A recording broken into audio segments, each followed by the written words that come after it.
dildo right now. Greetings, sentient beings. This broadcast is not intended for children, as you have already heard. There will be adult themes and strong language. No, not us. That's not kind. I guess it's that kind of night, you know. What day is it today, Purple? It is. Today is World Blasphemy Day. Well, fuck God. God damn it. What an awesome day. Yep. And you know what? I'll throw Krishna, Buddha, the El Mahdi for my 5% Muslims over there. It can all go in the bin. Oh, so to start off, we made a worldwide holiday in 2009 and is positioned on the anniversary of the date in 2005 when a Danish newspaper published satirical drawings of Muhammad, which caused all sorts of riots. Oh, so this is because of the Charlie Hebdo stuff, or is it before that? This actually predates that. Wow. Oh, yeah, I remember. It actually caused riots in several countries, and altogether about 100 people were killed. Oh, wow. Wasn't that related to the that whole I'm sorry. I think the Draw Muhammad Day had been being promoted before this. No, that's not because of the movie. Is it that weird guy in Florida who made that movie? I don't know anything about the movie. Oh, it was. I gotta look it up now. Where's my other phone? What was that thing you grilled Hillary about for 5 years? Oh, Benghazi. Yeah, Benghazi. Wasn't this all about didn't the Blasphemy Day or something like that have to do with some of that, or at least they tried to blame it on that the violence was because of the occasion. I wasn't aware of them being related, but honestly, I don't know very much about the Benghazi thing. Well, I don't know if it was really related, but the Benghazi thing or the blasphemy thing and demonstrations and violence related to that was blamed for what happened in Benghazi as the stimulating factor that got it all going. Oh, I gotta look up that movie now. That's one of those sticky conversations because that's like a fire that was burning before I was born. Before we were all born. And happy birthday, by the way. Why, thank you. I'm going to blatantly call you out. Happy birthday. I was assuming it had to do with me, but I wasn't positive. I found out today that a friend of mine, I just never knew, but her birthday was the 29th. And I've known her for years and never realized that we were, hours apart in our birthdays. It was very strange. That's awesome. My crush on her is even bigger now. I'm trying to think the fun stuff that I have that's blasphemous. I have a Nintendo 64 in a PlayStation box display they used to have in video game stores. That's kind of blasphemous. And Soft Girl sending you a happy birthday too.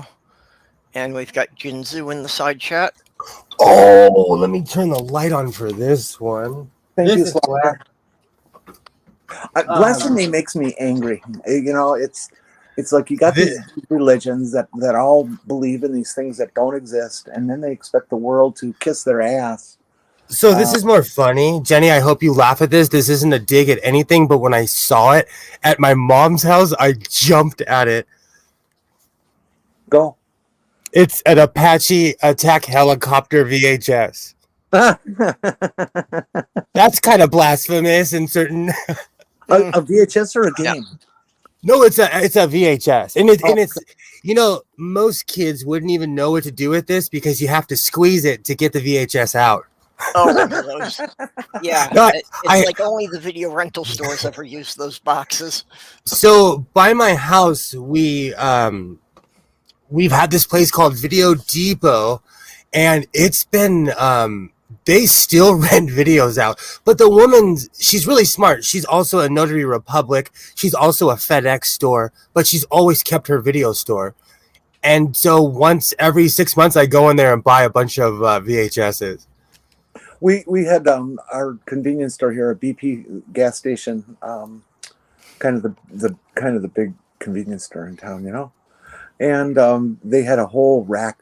Half of one of their walls was videos, CDs to or DVDs to rent, and they dropped the whole thing. They just all of a sudden they were all gone. Oh, well, I remember that period where every grocery store and gas station had a video rental section.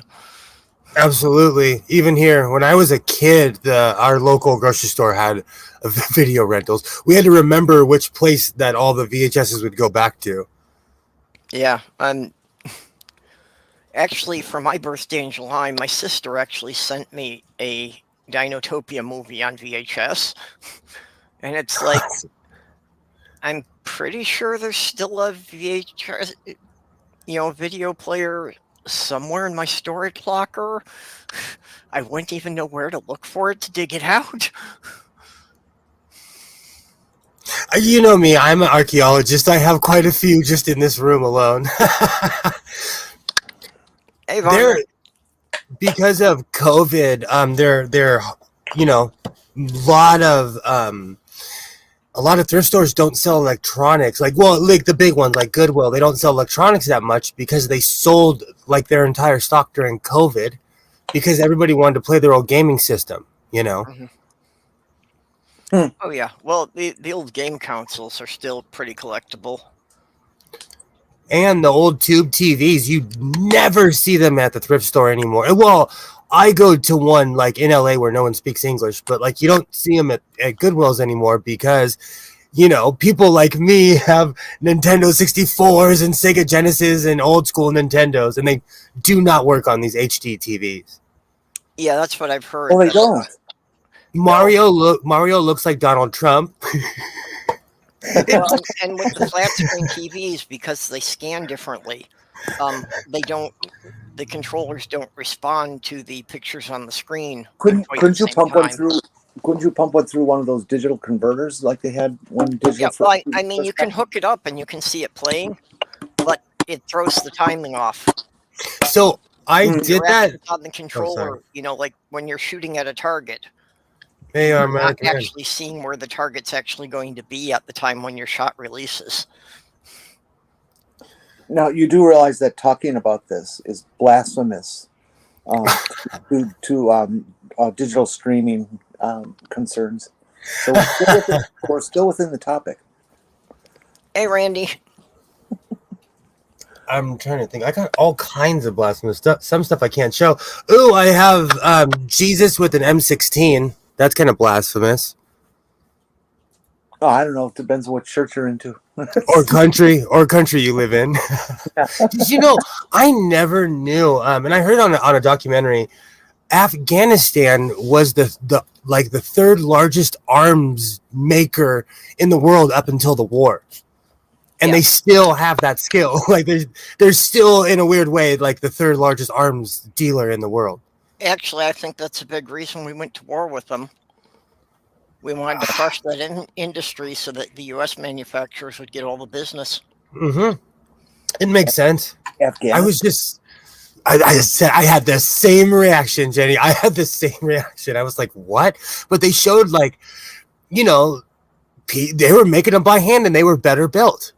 Yeah. And you get 50 people knowing what they're doing that teach 100 people who know what they're doing, and you've got an industry, Well, they weren't making the heavy vehicle weapons, but yeah, they had quite a thing about, making machine guns and automatic rifles.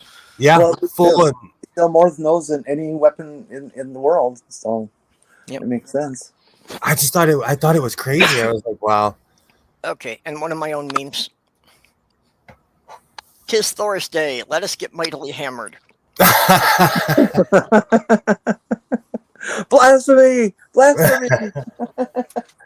Trying to think if I have a cannon strap I could put on my Nikon.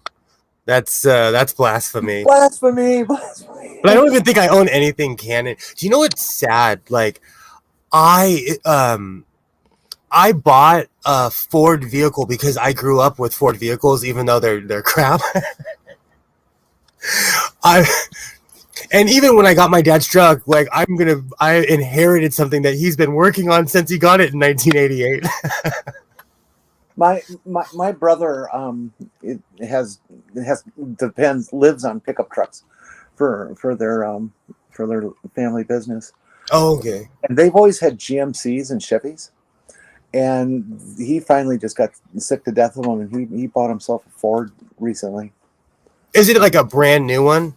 No, it was a used F-250 out of Texas, so it's like clean as a whistle, rust-wise.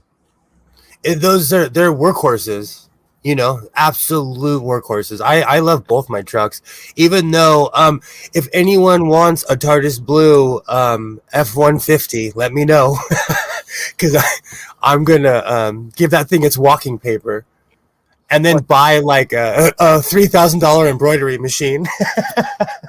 Does it keep? But I have to. Well, I bought that particular truck because the other one that I owned saved my life in a car accident. Mm-hmm.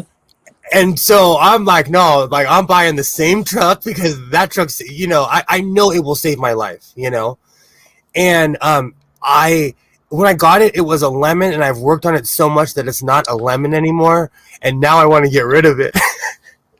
Because it's ironic because now that it runs perfectly, I'm like, I've put way too much time into you. And I'm the kind of person, though, even though I can afford it, I'm not going to go run out and buy a fancy piece of equipment when I have, I could get rid of my truck and use that money to buy that, I try to have priorities and not throw money away. I saw today what I termed in my head an original Bobcat. Oh wow! It was it didn't say Bobcat on it, but it was the size format as a Bobcat, and it was an old bulldozer. Like a Bobcat is a bulldozer, basically, just a small one. Except this thing was designed to look exactly like a full size bulldozer, except it was small. It was like a toy. But it was very, very cool. And the guy had restored it, and it was sitting in his front yard. He was all proud of it next to one of his John Deeres and stuff like. You see that a lot around here. People just rebuilt equipment. I'm laughing because I inherited a 1979 Ford tractor to my dad. And the only reason I don't huck that thing is because it was his pride and joy. Yep. So I laughed because I know that feeling. Like I got it to run, and I'm putting around because I had to show people it worked. I have talked with many farm people who are absolutely in love with their Ford tractors. Ford doesn't build the huge, gigantic stuff like Deere and Case and stuff like them now. But they I don't even think they build regular tractors anymore. Even to go off about something like a sewing machine, like I have a Kenmore over there. I opened that thing up. It was built immaculate. It's like the top front is plastic, but everything else is metal.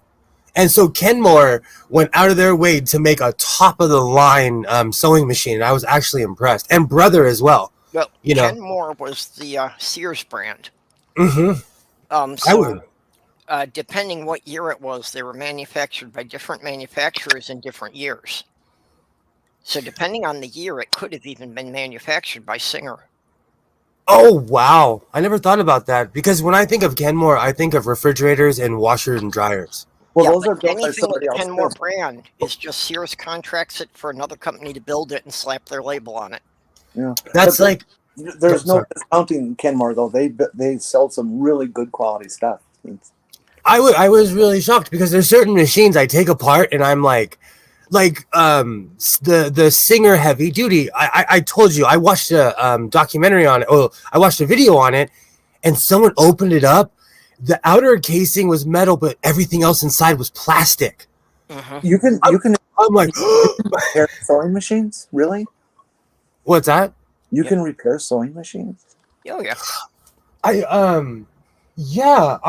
I've repaired at least 3 or 4 in here, and I put that that genome was not working when I got it, and I completely put it back together. Actually, if you find a sewing machine from like the 60s or 70s that still has steel gears, if you find one at the thrift store that's not working, most of the time you just need to clean and lubricate it and it's fine. Yep. Both of the Kenmore and the brother, all I made a video about it. Jenny, you obviously have not seen my video. I put a bunch of lube and they started right up. And it had a weird click, but once the oil got in, it worked it right out. Yeah, I've had a couple of those that friends, picked up at a garage sale or something and it wasn't working and asked me if I could look at it. And usually it was just, getting all of the lint and shreds of fabric from 20 years of use that got jammed in the mechanism, just getting all that out of there. Exactly. I still don't understand how a sewing machine fucking works. I can see and I can watch it, maybe moves the needle up and down and it takes thread off the bobbin and then it does some kind of weaving thing and you think about it and you go, well, how can it possibly do all that weaving of these threads when the end of it is way over here? How does it do that on the fly? And I can't visualize how they actually are doing what they do. It's actually really awesome. So when the bobbin turns, the top string loops inside of it. So that's why you have to do kind of a test run because they got to catch them together. And once they're together, it's literally doing a top and bottom stitch at the same time. Sewing machines are amazing. They are. That's why I'm constantly making videos about different sewing machines because like each one has a different does a different stitch, or like my dressmaker, that thing I patched this this vest with a sewing machine and it had a giant rip in the back. I completely fixed the seam and everything. And the dressmaker was just ripping through the leather like no joke. The leather would destroy this fancy overpriced machine right here. That Husqvarna should sponsor me because I love them. Okay. Jenny, there was a great British series called The Secret Life of Machines. And there was one episode on the sewing machine. And what was great about the series is that, it's really low production value. It's, the animation is really just simple illustrations. But this guy explains the mechanisms just, down to a level that anybody can understand them. So I'm putting a link in there for the episode there about the sewing machine. I just put it in the YouTube chat. I can send it to you on Twitter as well. Yeah, do that. I have this friend he's a German national and he moved to America for his job working for, I don't know the name, but it was some German industrial sewing machine company. And he's the person who comes to you when your machines are down and fixes them. It wasn't Gunterman, was it? I have no idea the name of the company. His name was Werner Schwark. I have a bunch of really fancy thread that's from Germany, and that's what I use in a lot of my stuff because like you could suspend yourself from it. It's so strong. Oh, don't tell me about that. I just got this dress that I'm in love with, but it was obviously made out of extremely cheap thread, and it's a tiered skirt, and so there's shirring at each tier, and you just move it a little too far, and you can hear the thread fucking snap. It won't even flex like a quarter inch, half inch, and it lets go. The whole thing's going to have to be resewn someday. Okay, I'm picking up. Somebody have a TV or radio going behind them? No. Oh. I don't hear nothing. Okay, I'm hearing extra voices in my headphones here. Spooky. Yeah. I have been talking to... It's okay. Yeah, now I see. I had... All right. When I went to get the link for that thing about the sewing machine, it started playing in another tab.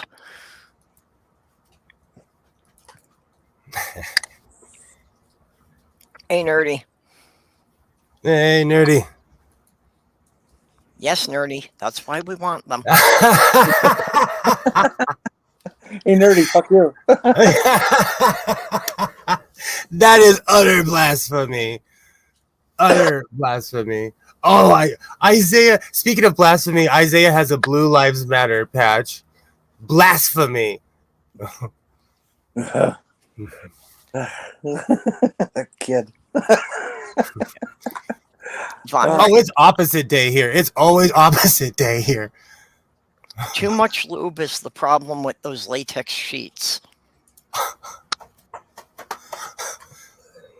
Okay.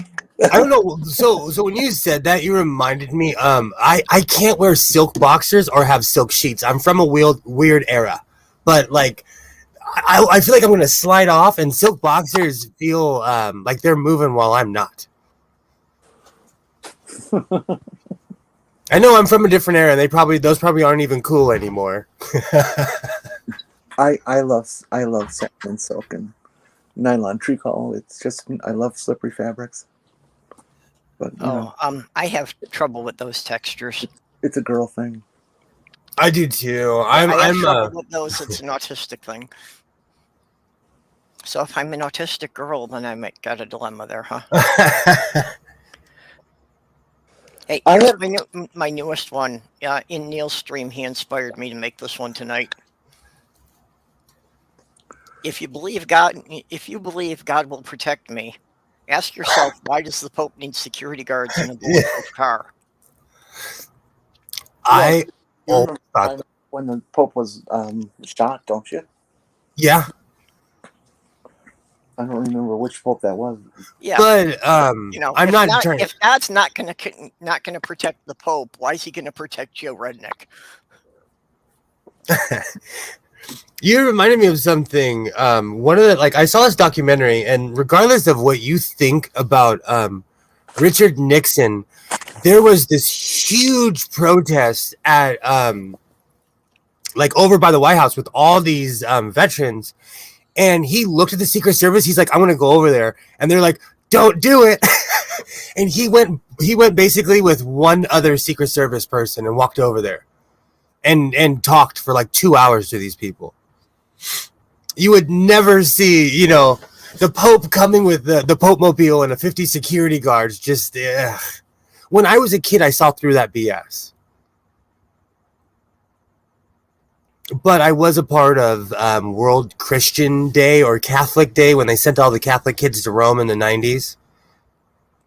That was an experience. That was but honestly, it was all the and the funny thing is, all the kids that were in my confirmation group, 3 of them went to prison.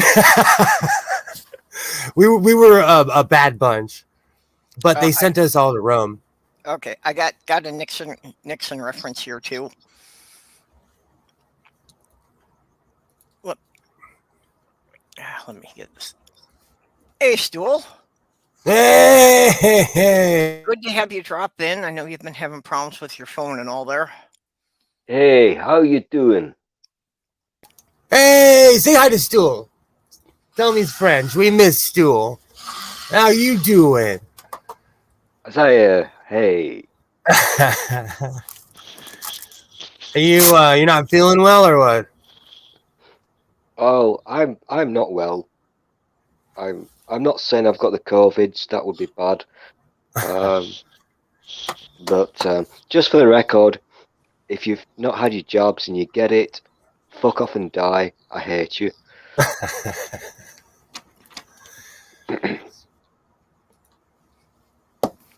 I have some kind of weird bad cold thing going on. There's something going around here too, because I've been fighting something off. I had the test last week, so I know it's not COVID.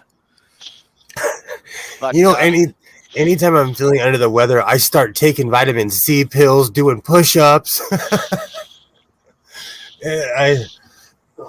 I've become a hypochondriac. Yesterday I was at the clinic, and it was kind of like, since I was there for a checkup, they gave me the flu shot at the same time. It's like, they said they had. It's like, yeah, why not? Keep me from coming back another day. Why not?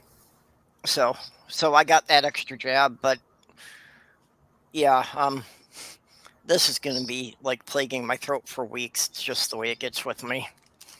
Have they started with the boosters yet in your land? The COVID boosters shots.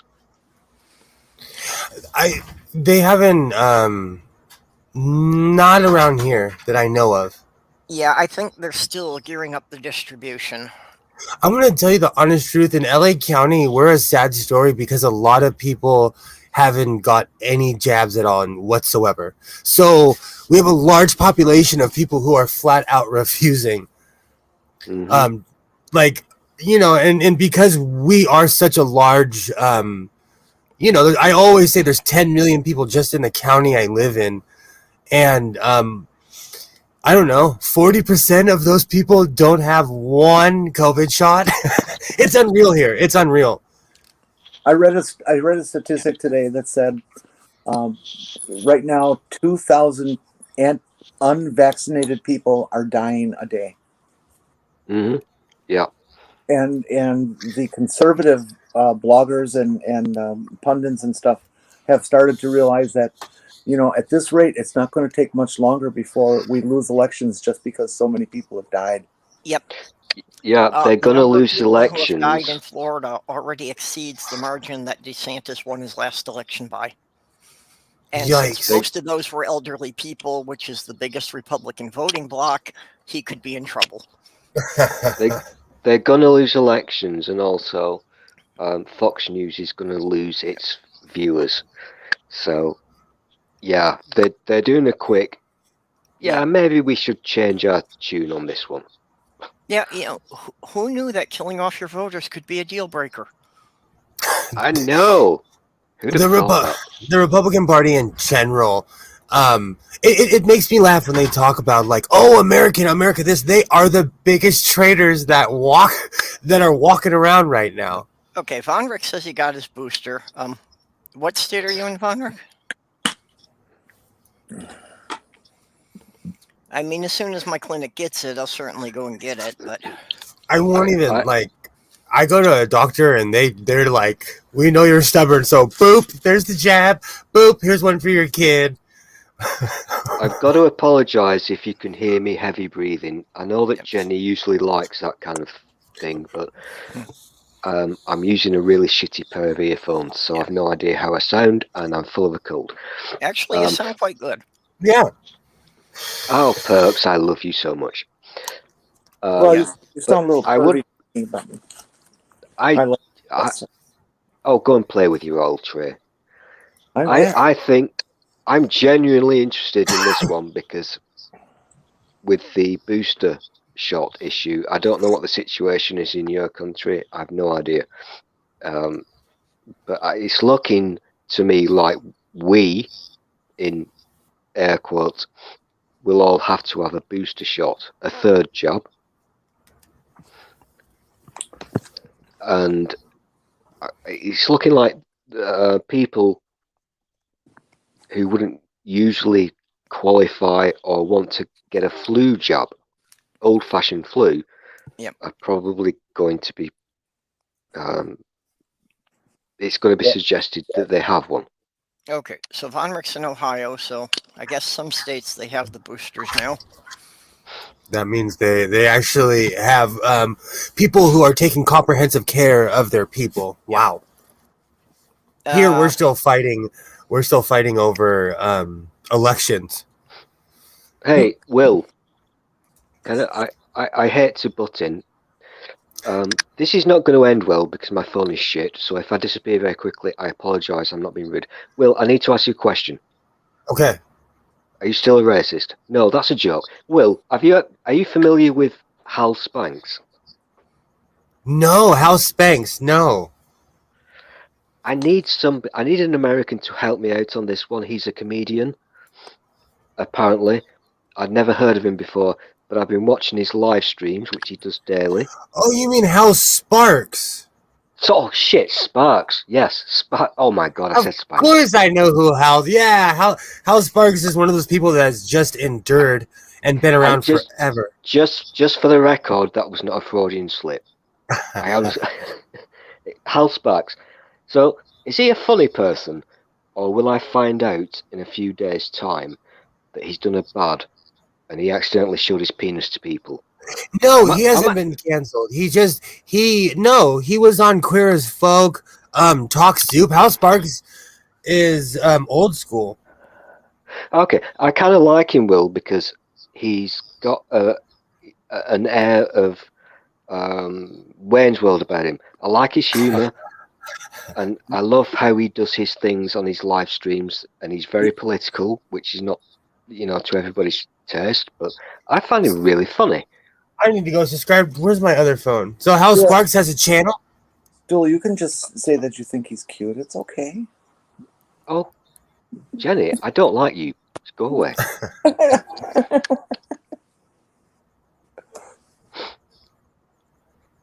Jenny, do you know how difficult it is for me to do this technically?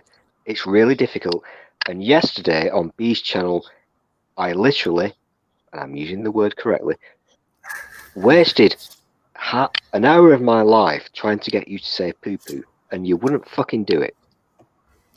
Who, me? Yeah, you. Or poo poo? Yeah, but you did it in a way that only you can do it, and I find it amusing because I'm 12.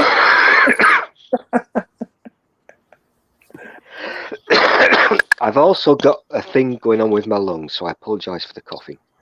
Yeah, that sounds deep. And that's me with my hand over my mouth. Yes, Randy, it is actually World Blasphemy Day today. So we had been talking about that when we first started out. Let's see, who else can I piss off? What else is blasphemous? Oh, rocks are not atheists. Get over yourself. Okay. I have to leave. I'll be right back. I'm gonna phone Steve McRae right now. Okay, well, Perp, I'm going to send you something on Twitter. Okay.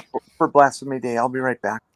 Okay, not a blasphemy thing, but since you brought up Nixon, I had to take this clip from Godless Engineer stream. President Nixon ordered the Secret Service guarding the White House to have fancy uniforms, similar to what palace guards wore in other countries. Revealed in 1970, almost no one liked the new uniforms, including the Secret Service agents. The uniforms were sold to an Ohio marching band. Nixon was crazy.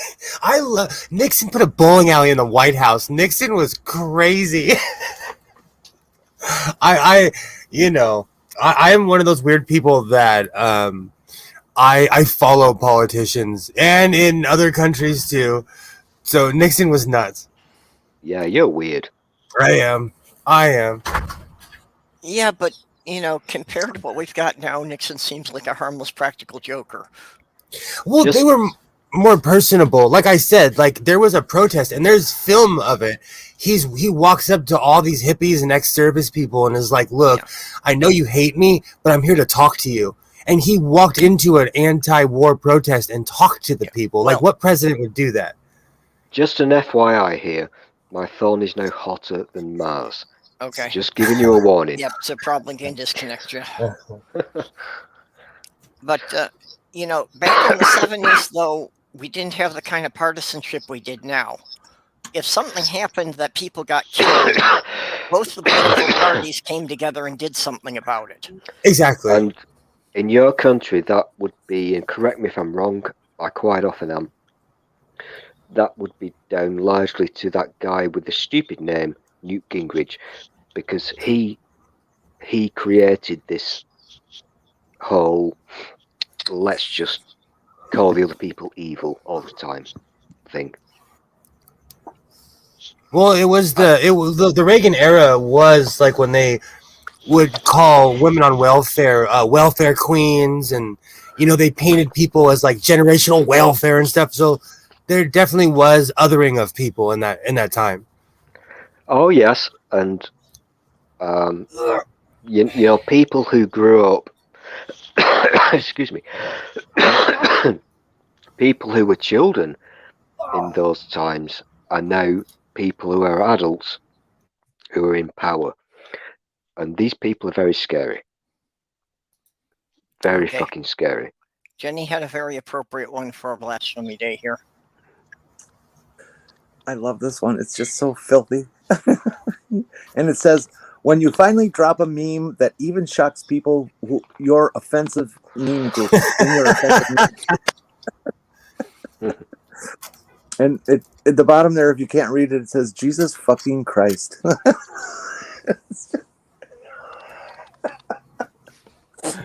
If I was braver, I would get that as a tattoo. I think it's so funny. I have to get on my other phone. I have a pretty good meme. Now, But blasphemy. I'm not really a fan of the word blasphemy because to me it's just bullshit nonsense. Well, I grew up Catholic, so everything was blasphemy. If you looked at your parents wrong, if you know. I'm not trying to belittle the word because in some countries you can be killed for doing it. Absolutely, Pakistan. Yeah. But like, to me, in my privileged fucking life, hey, look around. No, I'm privileged. It's just a nonsense to me. So I'm not going to participate in this one unless you want to sing the wonderful ditty by Eric Idle entitled Fuck Christmas. Because that's my favourite Christmas song ever. Oh, there it is. It's in here. Sure.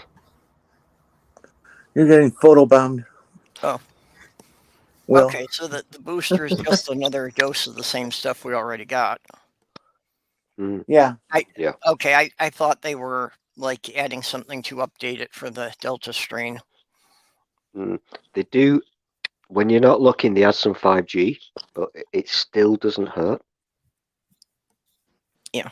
Well, you know, I heard a scientist, an immunologist, talk about the boosters and all this kind of stuff, and he explained it this way: that your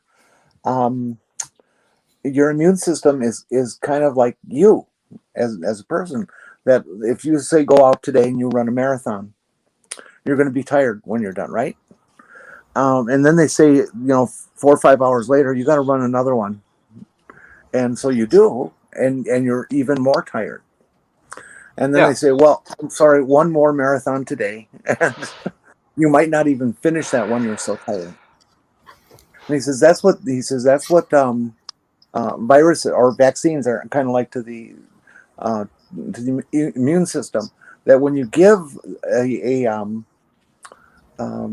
vaccine, it tires out the immune system because it has to respond to it and work so hard to do its job. I'm not liking this one. That's why they want you to wait between the first and second dose to give your immune system a break, a rest from the effort that it goes through. And then the same with this next one is that they want you to take another dose. They're saying that's sounding a little bit Facebooky. Well, okay, but if the guy was a legitimate immunologist, then it was sorry, it was on Jenni. national radio. So I sent you one of my favorite memes. And I just had it in my phone. It's not, but because it's Blasphemy Day, I randomly posted on Facebook to tick off family and friends. Good night, Von Rick. Yep. Night, Von Rick. Night, Von Rick. If I was allowed, I would sing it to you. You know I would. Yeah, no, I think what Jenni was saying about the vaccines is valid because after all, the whole idea of the vaccine is to introduce kind of a form of the virus so that your immune system recognizes it and responds to it as an invader. The thing that really puzzles me is that as humans, we've been doing this for over 200 years. We know how vaccines work, we know why they work, and we know how to do them. We understand this shit. But all of a sudden, everybody seems to have some kind of collective amnesia, as if vaccines are a new thing. And I hate to sound like my mother, but when did any of these people become doctors? When did any of these people earn their medical degree? I can't believe I just quoted my mom right now, but it's true. When did any of these people learn how to wipe their own ass? Yeah.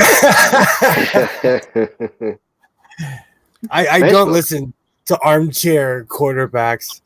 I go on Facebook to laugh because I live in the land of Trumpers, and people I know and respect my whole life go ham on Facebook.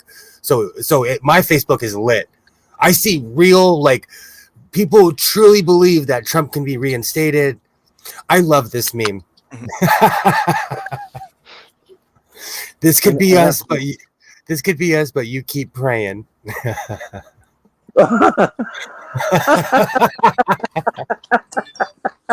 I randomly put that on Facebook for my Catholic friends and family to remind them. I gotta find a new one because I've kind of played that one out. So I definitely gotta find a new one. It's time. Did you ever see the one where it's it's just a simple black and white ink drawing, and it looks like just this big rock field that men are obviously slaving away with sledgehammers and pickaxes and stuff like this, and all the guards are dykish looking women, but with lots of cleavage and great hips and all that kind of stuff. And the caption is something. Oh God, I'm losing it. What was it? Oh, fuck. Oh yes. This is what the Democrats want in 20 years. Which is of course just absolutely insane. But my response was, yeah, okay, what's so bad? I saw a meme like that. It was like girls in Texas and girls in Portland. Well, this is the problem I was having with the 2020 election, was I kept getting all these ad flyers in my mailbox, and I couldn't tell who was sending them, because the things that the Democrats were promising us Biden was going to do are exactly the things that the Republicans were threatening Biden was going to do. So I couldn't even tell which party was sending me the ads. So I got so many, even before 2020, because we had all kinds of runoff elections, and so we started building a palm tree. Because I had to do something with all these flyers, so I started putting them together. I got to find the picture; it's somewhere in my phone. But we made a complete 6-foot palm tree with all the political ads. And I took it to work and everything, and people contributed. People taped on it. It became like a, something to fun to work on. Oh, that's funny. Oh yeah, but because we're all like, how many trees died for us to throw that crud in the trash? Like you're not going to convince me through a leaflet, I heard of statistics about paperways, 2 of them actually. Although I forget the numbers on the first one, it was some astronomical number of square footage was created each day with receipts out of an ATM. Mm-hmm. If you request a receipt from your ATM, that you add them all up, and it's like some huge surface area. What about the CVS receipts? Oh yeah, it was the same thing. There was a guy on Twitter yesterday showing that literally he had gone into CVS and bought 3 items, and the receipt it had printed out, he held it up, and the receipt was longer than he was tall. Oh my God! God! A 6-foot long receipt for 3 items. That's insane. This is a Goodwill receipt. It's literally longer than my head. Hey, Genesis. The number that this newest statistics I heard, that is, if everyone who's a smoker, if we were to take all the cigarettes that they throw out of their car or something like that, randomly polluting, and we peeled the paper off of each one of those filters and whatever's left of the cigarette, and laid them all out together, it would cover like 5 football fields a day out of these little bitty scraps of paper. Yeah. But there's so much of it. It's it's disgusting. I hate people, smokers who are sloppy with their trash. Yeah, the discarded cigarette filters are one of the biggest pollution problems, especially for places like public beaches. Because the other problem is that, you know, the material they're made out of, they don't decompose. Charlize Theron is on isn't TV. it like fiberglass? Yeah. Yeah, most of them are a type of a spun fiberglass in there for the filter, which doesn't sound like a healthy thing to be taking into your lungs either. Well, it used to be cellulose. Yo, You know, putting it on here- level, so everything's like all of your audio sucks for me. You sound Everyone's good. audio is gargled. Well, I'm glad I'm coming in there. Here we have a lot of people who flick cigarette butts out and start fires. So you'll get pulled over if you see if someone sees you, you know, if a cop sees you flicking a cigarette butt out the window. In Tampa, we don't give a fuck. The cigarettes line the streets. It's fucking That's horrendous. gross. You know, I won't even lie. I'm a very smoker, and I will not ever flick a cigarette out. It's just, I think it's a gross thing to do. It just feels. Living next to Lake Michigan gave me a lot of good habits. You know, that I won't throw out cigarette butts because they go down the sewer and they end up in the lake. You know, don't ever dump coolant in the sewer system. Don't ever dump oil and, you know, all these kinds of things. And I can't believe that so many people just don't care about that. And, you know, it's like, oh, it's just litter. You know? People are stupid. You know this by now. Yeah, in large amounts. Yeah, I kind of do. Mhm. Nowadays, it's a whole thing. You know, they have stupid conventions. They come together. You know, Mhm. this is the era. This is the era for stupid people. Oh, it very much is so. Especially in my stupid fucked up country. Sorry for the bad language, Purple. This is absolutely insane what is happening right now. It really is. Yeah, We're your living in country the- is. It's sad. Sorry, Stool. Yeah, it's very bad. It really is. It's sad I to thought watch. I thought Brexit was a bad idea, and I didn't even understand it fully. And it's still first little pieces I heard of it, and I'm going, what? You know, I You know, explained. you're gonna f yourself? I explained Brexit to like 4 Americans the other. Well, of course they were Americans in the break room, and they were like, "I still don't get it." There was a thing happened. I think it was today, or in your time yesterday. There's been a big murder trial that's just happened. Probably wasn't on your news. I don't know. But a police officer basically killed somebody. And again, to you guys, that's not shocking. Over here, it's kind of a big deal. He used his papers to arrest her. He used his credentials to arrest her. Yeah, he was a fucked up individual. That's really big. Sorry. No, sorry, I've got a delay. He was a very fucked up individual, but he had the authority of a police officer, and he used it to commit a really heinous crime. And we're all a bit pissed off and annoyed about this. And this happened about 6 months ago. His trial, I think, was yesterday. He's been sent to prison for life, but not the normal kind of life, but the proper life, which means he's never going to get out ever. And guess what happened outside the court building? The anti-vaxxers turned up. Well, just to do their thing. That's just fucking sick and not normal. Were they protesting mandatory vaccines in prison? nobody knows what the fuck they protest about. They knew that every camera in the country was going to be there, so they picked a moment to, be in the spotlight. Oh, okay. These weird fuckers. By the way, if you're not familiar with any of this, one of the key protesters is the brother of Jeremy Corbyn. Yeah, whatever. Is it Piers Corbyn? Yeah, that's the one. Yeah.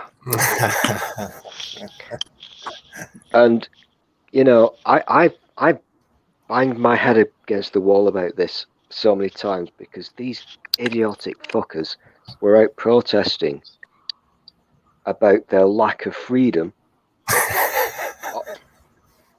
all together in a public space without a mask when there was no lockdown. And they were protesting about lockdowns. Help me out with this one. I don't get it. It's crazy times right now.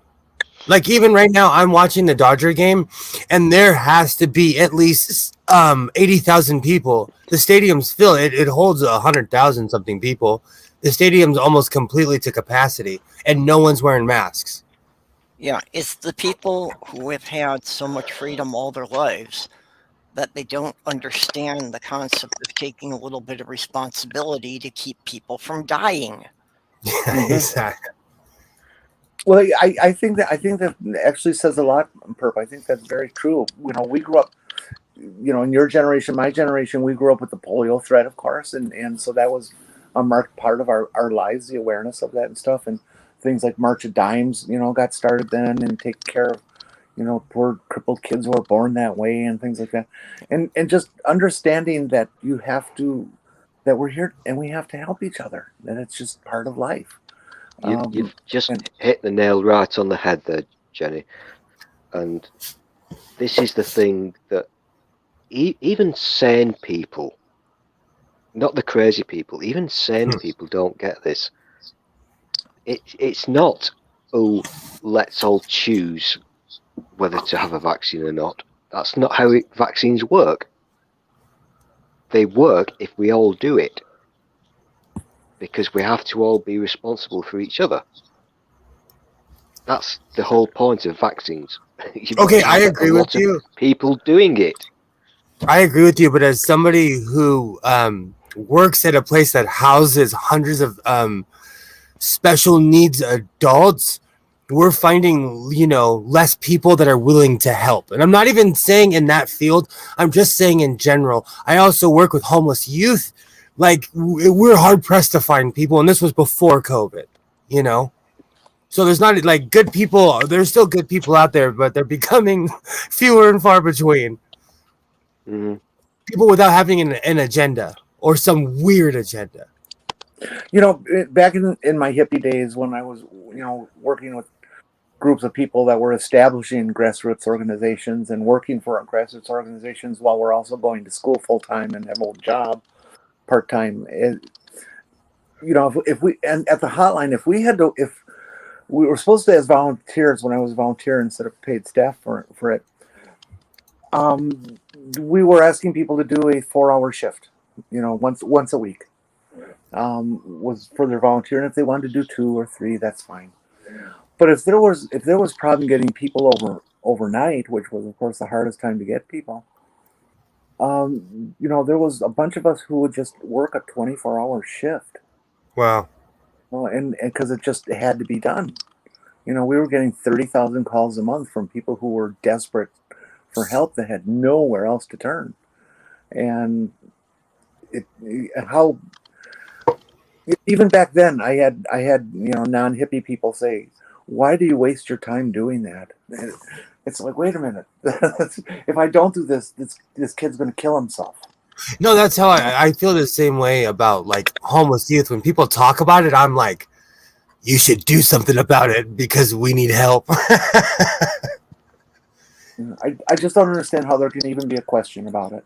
I just don't get it. We stopped helping each other. I also don't get it, Jenny, and it hurts my brain. It really does, because to me, this is not rocket science.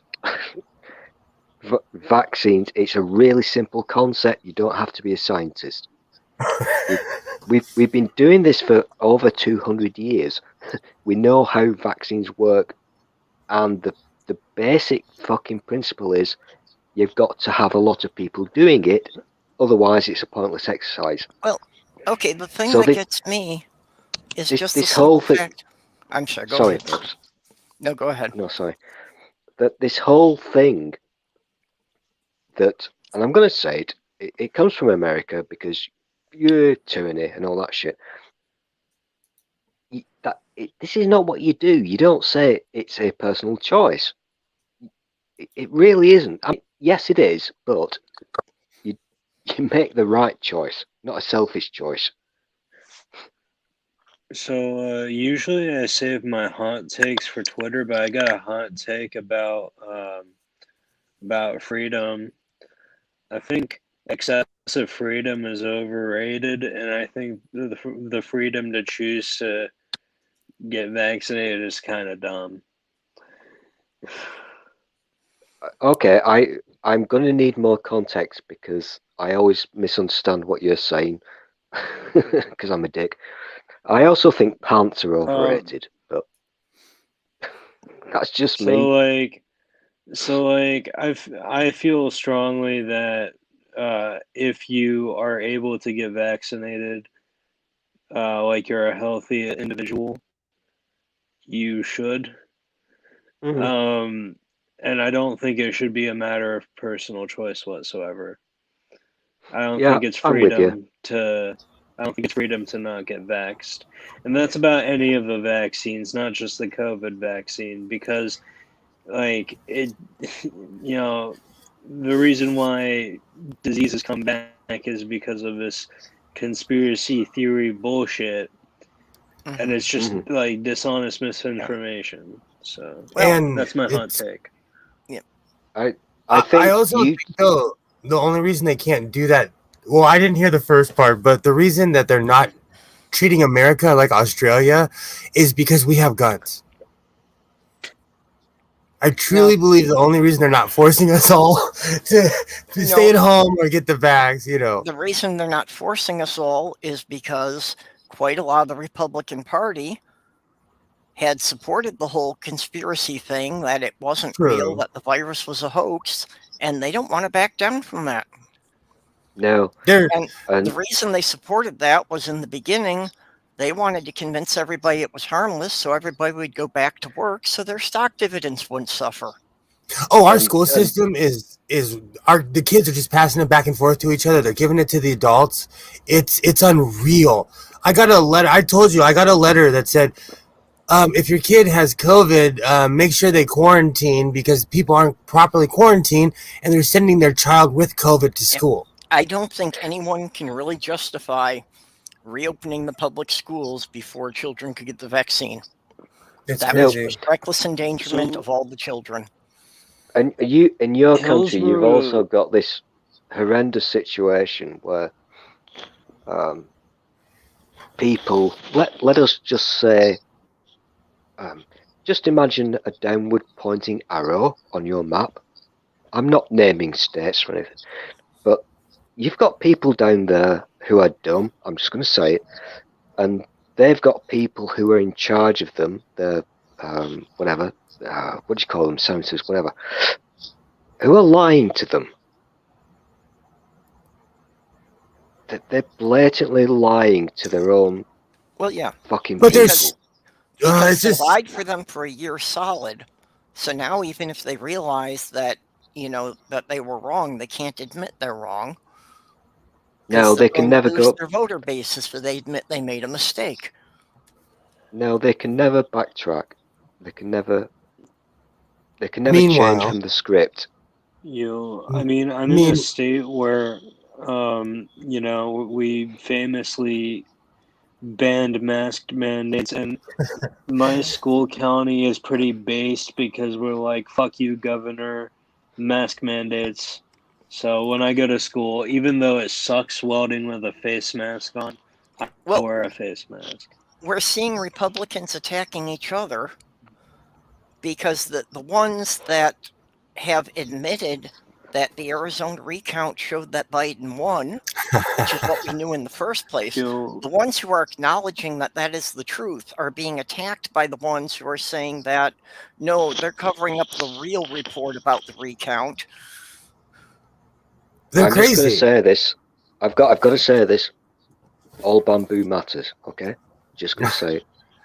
Since I haven't said it in a long time, remember that in America, we think that Joan of Arc was Noah's wife. So have patience with Americans.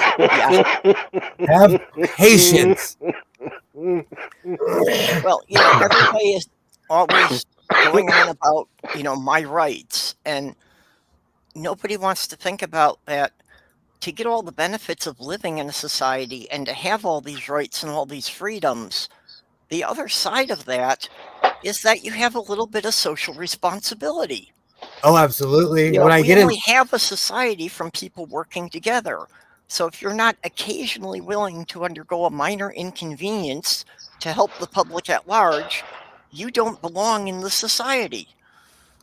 I agree. Minor inconvenience. I live in LA County. They're always working on the roads.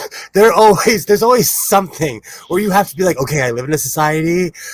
At least I'm creating jobs. At least this is creating jobs. It's all the time. It's just a part of being in a society. Well, see, and even that, it's like that's exactly the problem. Is they cannot make the leap between rights require responsibility.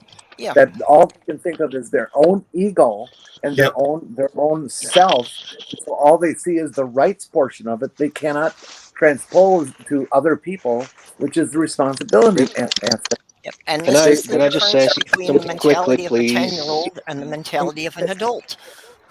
They are I need to say mentally something quickly because my phone is going to now explode. So before I go, what I need you lovely American people to do is to get it into people's heads that my freedoms and my rights, just tell them to fuck off, because that's not how vaccines fucking work, okay?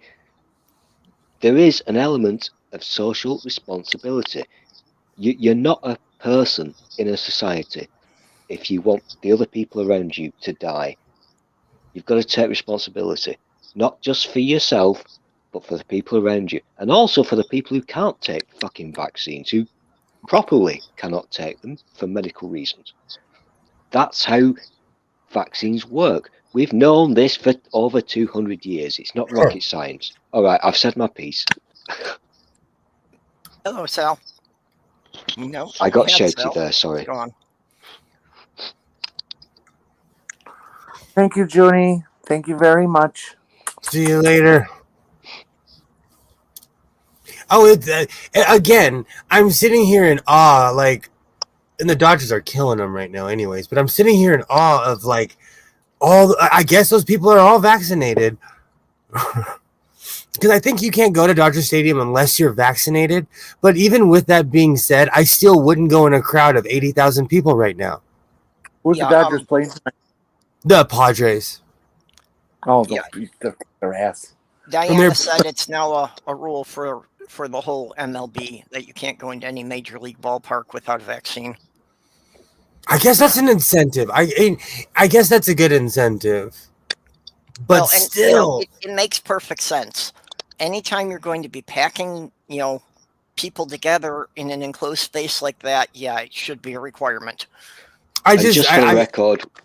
Just for the record, Will is packing. Oh, stand up. Let's see. Literally and figuratively.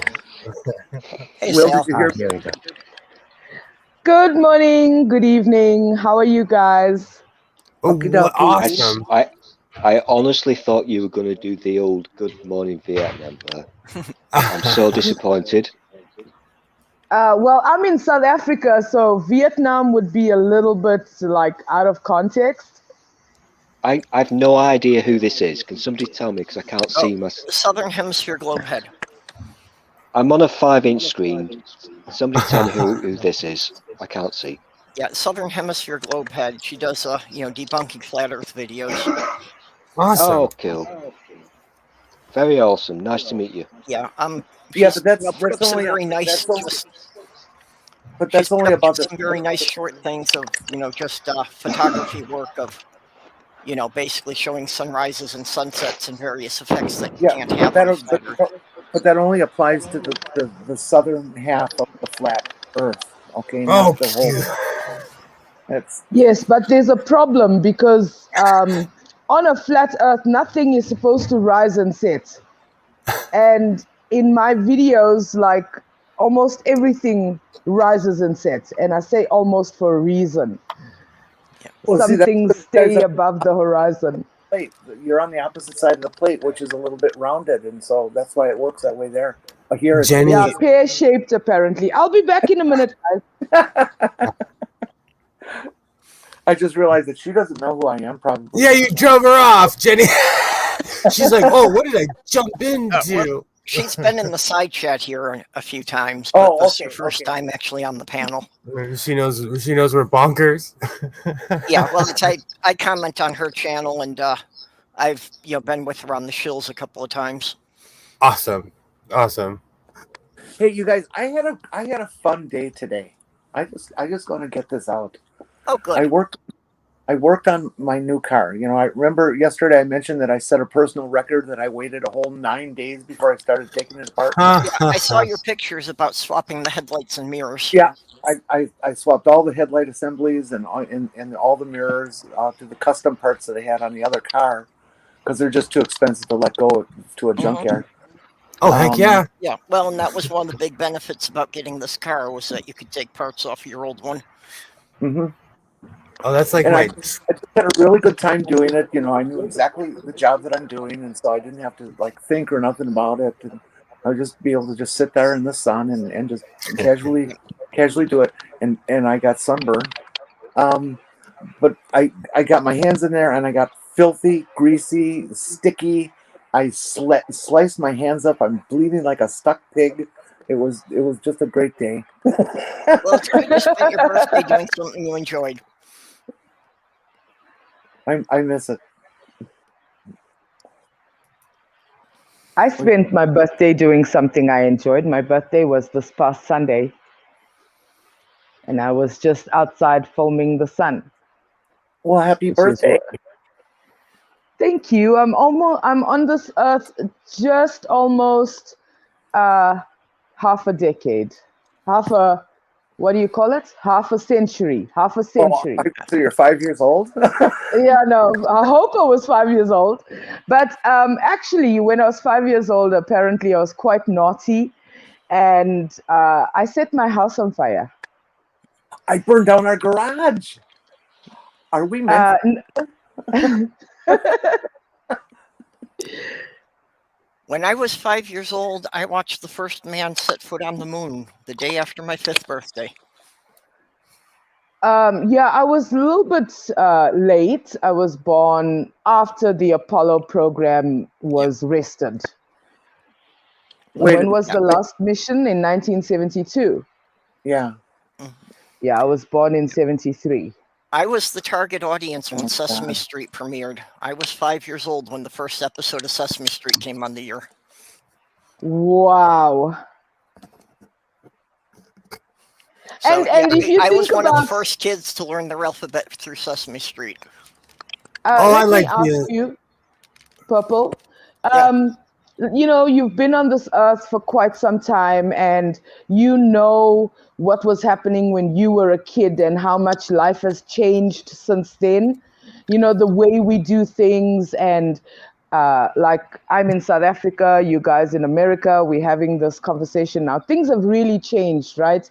So when the excuses start flowing from the people who don't want to accept it, how do you feel about it? Like, oh, we can't go back to the moon because we've destroyed the technology. But it doesn't mean exactly how that guy said it, right? Yeah. It means that technology has moved on now. We've got better stuff. Or what?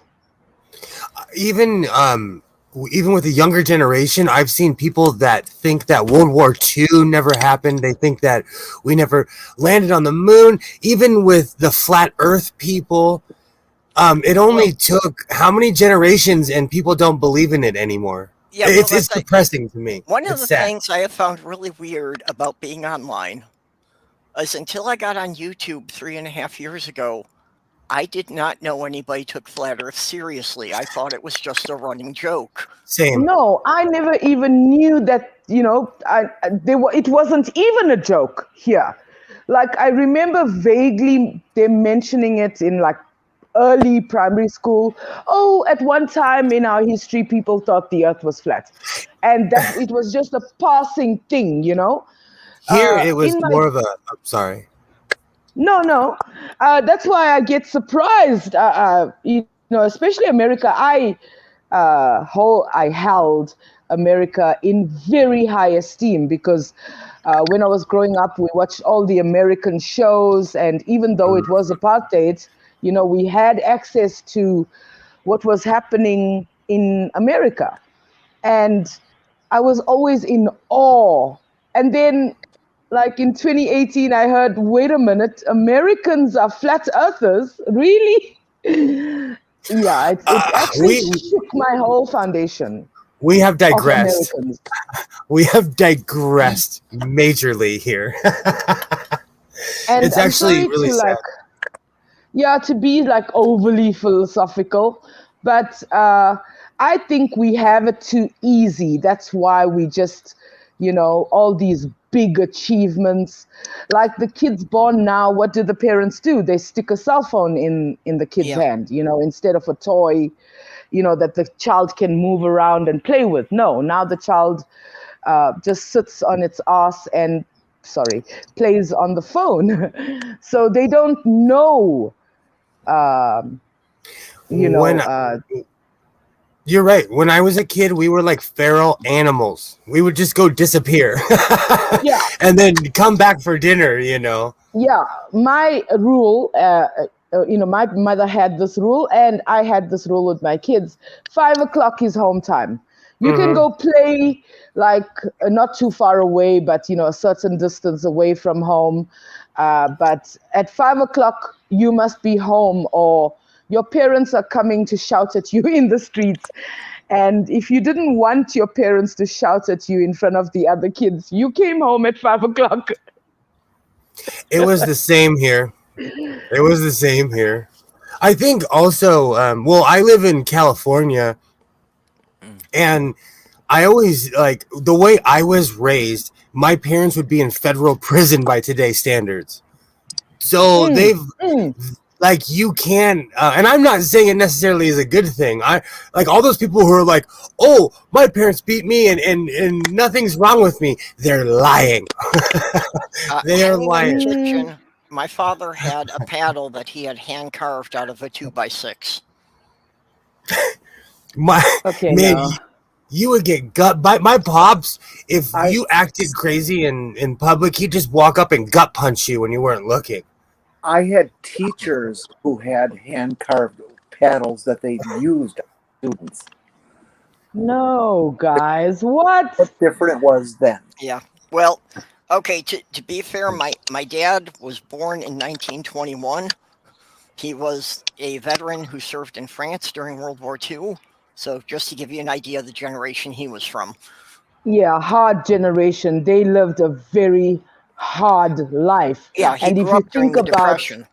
Yeah, and if you think about the life your dad lived compared to the life we are living today, even though there are wars and, things are happening, generally everybody has a better chance.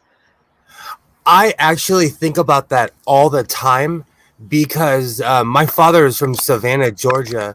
His grandmother lived to be 90. I think it was, I got to look at the paper. It was like 97. She was a born slave. My dad came from like literally 40 acres and a mule and made something of himself. And I couldn't imagine the way that he grew up. I couldn't imagine the things that he went through. Because to me, like he hadn't, he was 43 when I was born. So he was always older. So I knew him as Pops, the older Pops, because my dad was everybody's grandpa's age. Yeah, and just my father married one of his childhood friend's sister, which of course was my mom. And they were several years older than my mom, and so my mom and dad didn't really socialize, but all her brothers and my dad socialized. Okay, now dad was born in 1927, so right in there with Perp's dad. They used to go out and play tag in the woods with 22 rifles. And the idea was everybody carried a shield that they kind of like had a strap to their arm or on their back or something like that. And so you weren't supposed to shoot the person, just the shield, which of course means nothing because the 22 will go right through that shit. And my dad actually had his rifle that he played the game with still, and it had a bullet hole right through the stock. Was it a squirrel? Yeah, 22 is basically a squirrel gun. Yeah. Oh yeah. When I was a kid, and that's another thing. When I was a child, my father and I, with gun cases, would walk over the freeway with ammo and go shoot on the other side of the freeway with our backs turned to the freeway. Yeah. Because it was nothing but open desert. Well, I can shoot a rifle. My brother always wanted me to go hunting with him. I was not interested in going hunting, but I've gone out in the woods and I've shot tin cans off a log. I'm not going to shoot anything that's alive. Yeah. I've not handled a gun. Sorry, I've not handled a gun ever in my whole entire life. See, as an American, that's strange to me because I grew up around like gun nuts. No, it's sort of like part of your culture. Exactly. You mean you've never handled a gun, had one in your hand? Me? No, I've seen a gun. My uncle was a cop, and whenever he rocked up with his uniform, I saw his gun, in its holster. But I've never touched a gun. I've never shot a gun. Well, obviously. I would like to go to the range and just learn how to shoot a gun, just to have that skill also in my back pocket. I just haven't gotten around to it because we were talking about how much life has changed. And I actually spent 4 years being homeless. So, and I survived. So I was homeless off and on through my 20s, and it is survival. It is like that's real. Well, I grew up around it because my brother and my cousins and my uncles, all go deer hunting every year. So, yeah, every year in December there'll be a deer or two hanging in my mom's garage. And do you guys eat the meat? Because I love deer meat. It's, I'm sort not of going to like go hunting, but I have helped butcher them. Yeah. We were kind of expected that we would learn how to, it wasn't like a checklist requirement, but it was just kind of understood that you would handle a gun and try to be a good shot, but before you're 12. Oh wow! And also, I would like to say it's a very handy thing, like if Popo hits the fan and you got to survive, you have that skill of being able to, hunt that animal and then clean it and, cook it for your family. I'm more scared of the human animals. Yeah, me too. I ended up being a person who likes shooting. It's an incredible skill to be able to be as good as some of these marksmen and shit are. I'm certainly not at that level, but it's neat to shoot a gun. It's fun to shoot a gun and to hit a target. Absolutely. Oh, we go to the range all the time. I point out hunting, and I just can't do it. I went out deer hunting. I had the bead on this buck, and it was probably 150 yards away. So it was pretty much a gimme shot, and it just kind of it didn't see me. It wasn't looking at me, but through the scope, it looked like it was looking right at me. and I just, the eyes, connected, and I just, from that moment on, I just could never hunt again or even think about hunting. So for that very reason is why I thought I could do anything. And when I lived in Central California, I had the opportunity to be an industrial butcher. And I could. Sorry, I can't. No, it is funny. It is funny because cows' eyes are this big, and they look at you when you're putting them in the machine. They look at you like, "Do you know what you're doing? Do you know you're about to end my life?" Cows are. Oh, it's awful. It is. And I was talking about this with my hubby, and he said that he also can't kill an animal. So we live in a shopping in a retail store. We have a room, and the meat trucks come past for their deliveries, but the boss has his own pigs. So he slaughters them here and, cleans them up and puts his own pork in the butchery. And we don't buy it. If we want to eat pork, we will go and buy it somewhere else because we know that these animals were alive, right here. So, if you don't see it and you don't see the process and all of that, it's okay. But if you knew the animal while it was alive, it becomes a whole different story. Yeah, never name your food. I learned that. Yeah. I learned that lesson when I lived in Mexico. My aunt, it's a famous story. She asked me, she's like, "What do you want for dinner?" And it's like, we're drinking coffee in the morning. I said, "Chicken." She's like, "Okay, come with me." Choose your own we chicken. Go out there. She grabbed it and she's like, "This looks meaty," and she broke its neck while looking me in the eye because she wanted to see if I was gonna. She wanted to see if I was gonna throw up or not. Oh God! But I stood there like a man and swallowed it because I didn't want her to see me. I turned green, but I didn't want her to see me flinch. How was her eyesight? Did she see you turning green? No, they're just quite honestly, people who live on ranches and farms are just tougher people. They're just I'm from the suburbs. Like I grew up around grocery stores and convenience stores and like I never had to be I'm a wuss when it comes to blood. I'm a wuss. I start crying immediately. I remember how many times I've cried when I've seen my kids, hurt themselves and start bleeding. And in the, my heart is broken because my kid is bleeding. But then I'm also crying, and in my cry, I'm shouting at them because you can make yourself bleed. It's bad. I could shoot something, but only in self-preservation. Like if I felt my life or my family's life was at risk. That's why I would never, even if I lived in a state where I could carry a gun, I wouldn't, because I'm a hothead. I'm a mouthy hothead. And so I would never carry a gun. I would. I think it's great that you know yourself enough to, take that responsibility upon yourself. There are people who are hotheads, but who will insist on carrying a gun. And then, in their hot-headedness, will do something that later they will regret. So I'm so happy that you are the type of person who knows yourself enough to make, a good decision for yourself and those around you. It's very nice. And it's a breath of fresh air.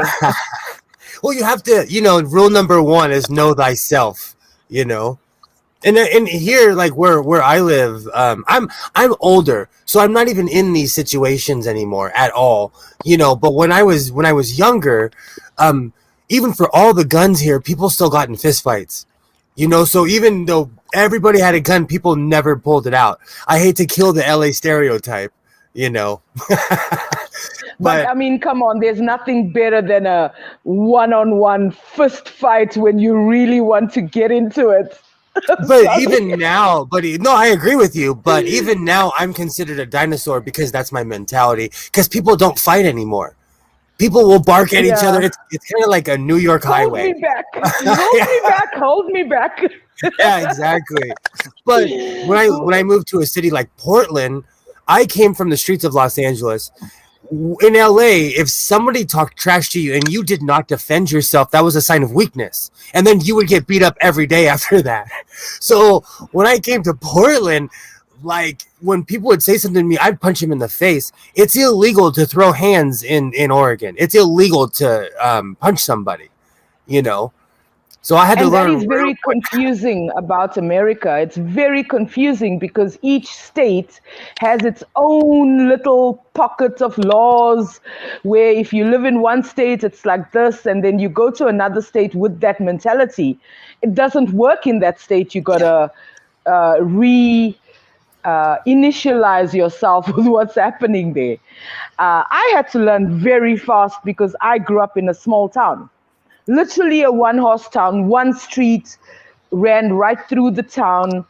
And when I was made homeless, I realized, things are not the same as they are in a small town. Oh, yeah. Oh, we are having one massive storm. It's thundering, it's lightning, it's raining, there's a hell of a wind. And we have no electricity because the substation and the transformers were struck twice, the previous night and very early this morning. We are very lucky, though. We have a generator, so the whole shopping center can operate. That's smart. I have a generator for that very reason. Is it a we have rolling blackouts.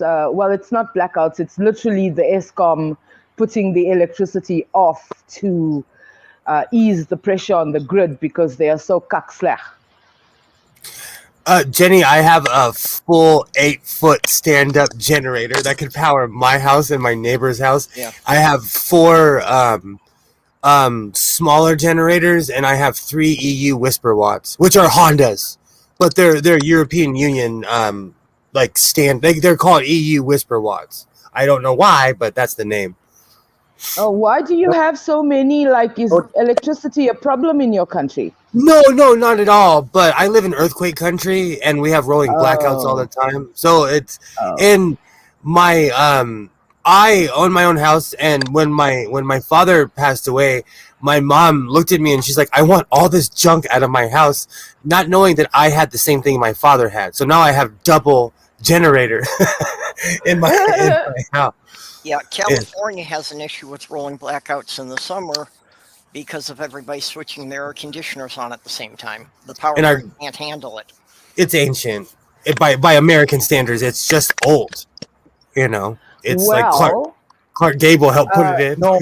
But even that, it's like you only have a problem with the power grid because every house has an air conditioner. Yeah. Will, that's the problem. It is not old by American standards. It is typical of American standards. The whole country's grid is complete rubbish. Oh, we are nothing more than a couple of blackouts in the right spots at the right time from having the whole country go down and living in the 1700s again. This is why for the past 30, 40 years they keep talking about we need to invest in infrastructure, and every administration puts it off because they don't want to be the responsible for spending the money on it. Well, guess what? If the power grid goes out, godless sowing rules the world, so think about that one. I'm ready. I'm ready for the grid to go down. Well, and again, this goes back to pretty much the same attitude about the vaccines that, everybody wants the support of the infrastructure. Everybody wants all these things from society, but everybody bitches if they have to pay taxes. But they are part of society. The people who talk like that try to separate themselves as if they're not part of us. We are all in it together. Coming back to for the vaccine, we are 1/3 vaccinated to reach herd immunity. So in my country, we need to vaccinate about 36 million people, and we are 1/3 the way there. And I am part of the 1/3. I'm sorry. Yeah, so they're really doing well. My country is handling things very well. We are on level 1 lockdown now. Our curfew has been moved to from midnight to 4 a.m. All the shops can operate until 11 p.m. if they want, like the restaurants and stuff. Pubs, the retailers can start selling booze on the weekends again. So basically, things are almost back to normal. Yeah, I'm not sure what the time difference is. What's your local time now? My local time is 20 to 7 in the morning. Okay, yeah, we're just going on midnight here. Yeah. It's yeah. and to so answer sorry what I talk too much. Oh no, no, it's okay. not To answer what Nerdy was saying, hold on, let me get my Batman voice. Hold on. I am a sewing machine. If the power went out, I'd be fine because I have these, and I would finally have all that time to learn how to loom. Yeah, and see that again. It's something that I know I've had easy on that respect. I don't really think about the power outages because anywhere I've lived, it's like, okay, if a car knocks down a pole or if there's a really bad storm, power might be out, but it's usually back within a few hours. I've never really had a situation that I've had to go days without power. As I said, we are very lucky. There have been days when there's no, when the lightning hits the transformer and the company can't come out to fix, there are so many people around here, and the generator helps. So like today is the second day without power. We didn't even have streetlights last night. Oh, so we just got to deal with it. But my country's situation is different from your country's because we have utter incompetence and mismanagement of funds. And we found out that while we are having load shedding, they call it, they're selling our electricity to other African countries for less than what they are selling it to us. So that's our other bigger problem. Yikes. I've read about that happening down there. I once lived on a commune that was a farm back in the hippie days. And we went down from power and stayed without power for 10 days in the winter. Mm-hmm. Oh, and, wow. We had a fairly large wood burner in the main room of the house. And so we were able to generate enough heat for it to radiate out. But it got to the point where the pipe from the, burnt from the fire pit to the chimney was starting to glow red 24 hours a day. Oh, and wow. Yeah. We had to melt snow to flush toilets. And we got to the point where we were melting snow and boiling and filtering for drinking water and cooking. It was getting pretty damn raw. We finally got to the point where people were just going outside to shit because we just couldn't go through the toilet hassles of disposal and stuff.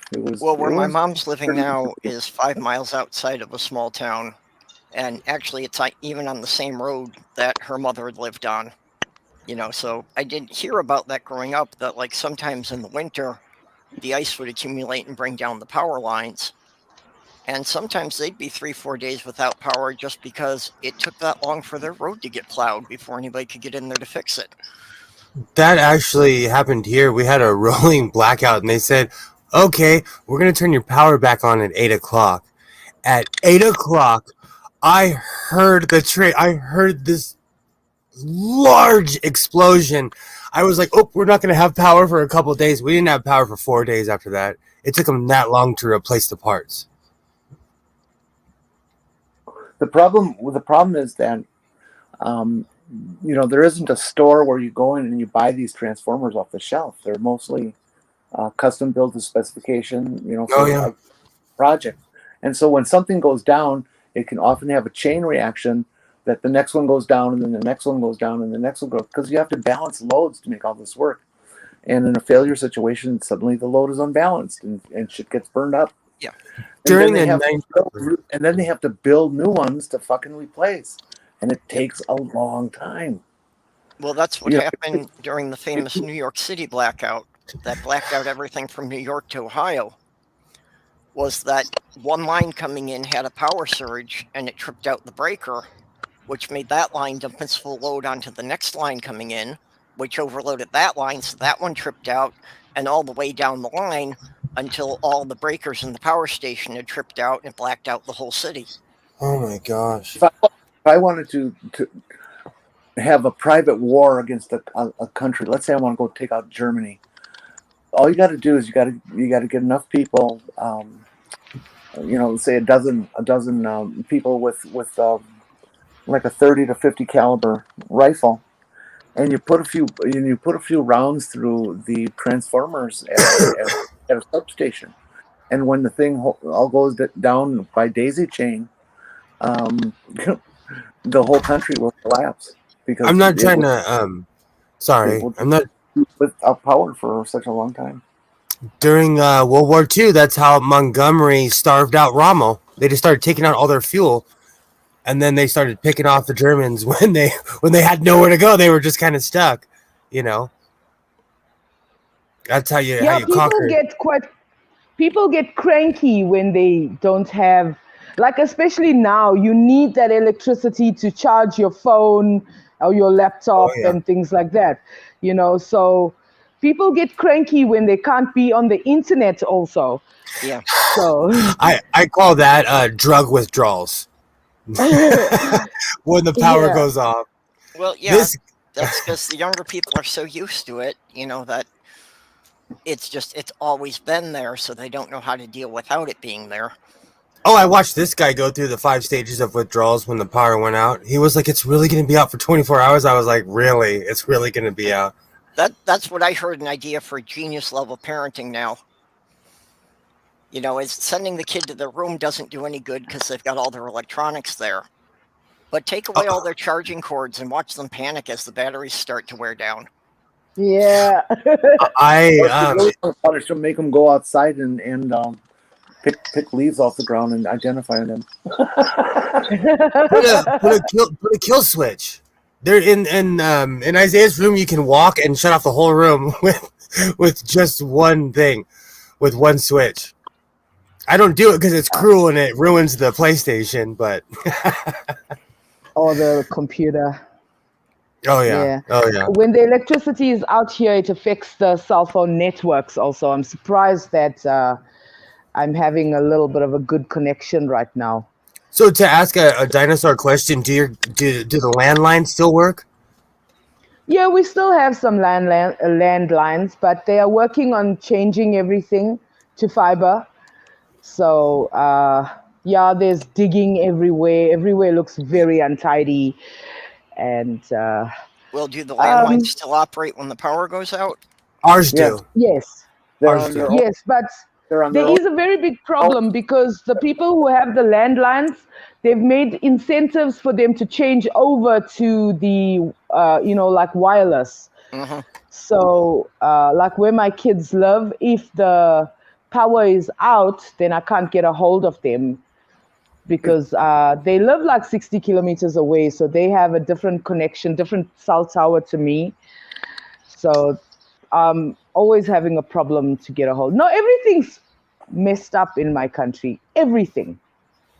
The landlines, if you have a full copper based landline, it's an independent power source, DC power, and it runs at about 40 volts, which sounds like a lot compared to the 3.6 that we use today for everything. But the problem is the further away you get from the station, the more power loss you have and voltage drop you have, and they can't serve that many. You have to have many stations close together to make it work. But yeah, the power should be able to stay on while there's a blackout, unless some of their shit was involved in the blackout. During the 94 earthquake, we didn't have power for a long time, and the phones stayed on the entire time. That's the benefit of the landlines, but with what they're doing to us now, and I do get upset because with the landline, you have a connection no matter what's going on. With the wireless or the fiber, if the power goes down, then your connection also goes down. So you cannot get a hold of emergency services and things like that. So, and I live in the middle of nowhere. So there's just one road going just past this property. The road actually belongs to, the owner of this place, because the road is running through his property. So it's just middle of nowhere. The nearest police station is like 40 kilometers away.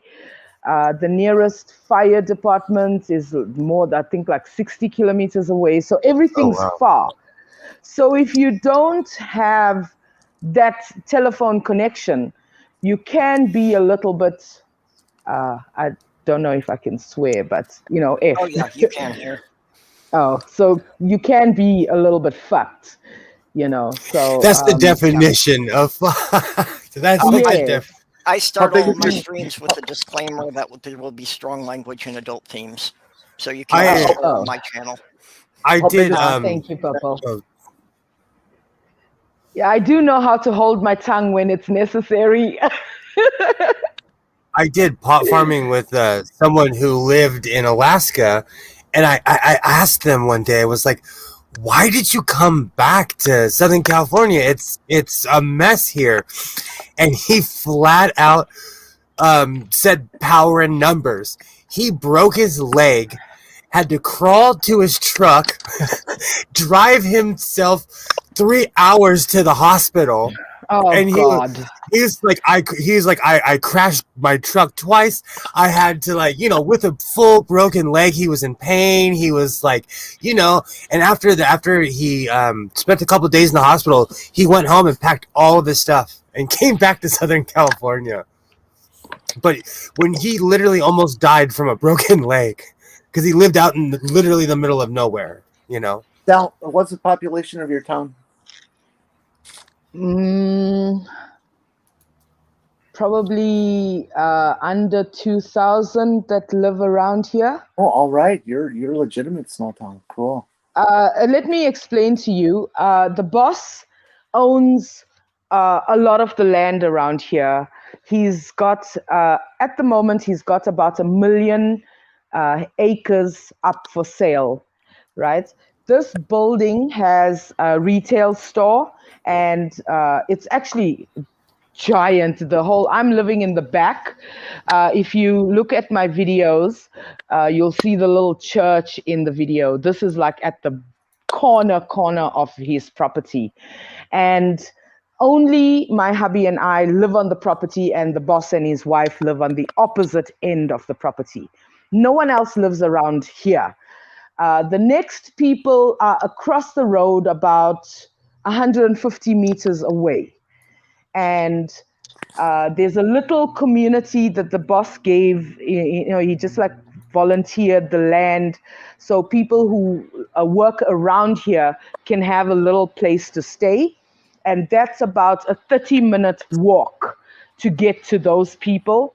And the rest is, I think the nearest neighbor is about 2 kilometers away. So, yeah, very middle of nowhere.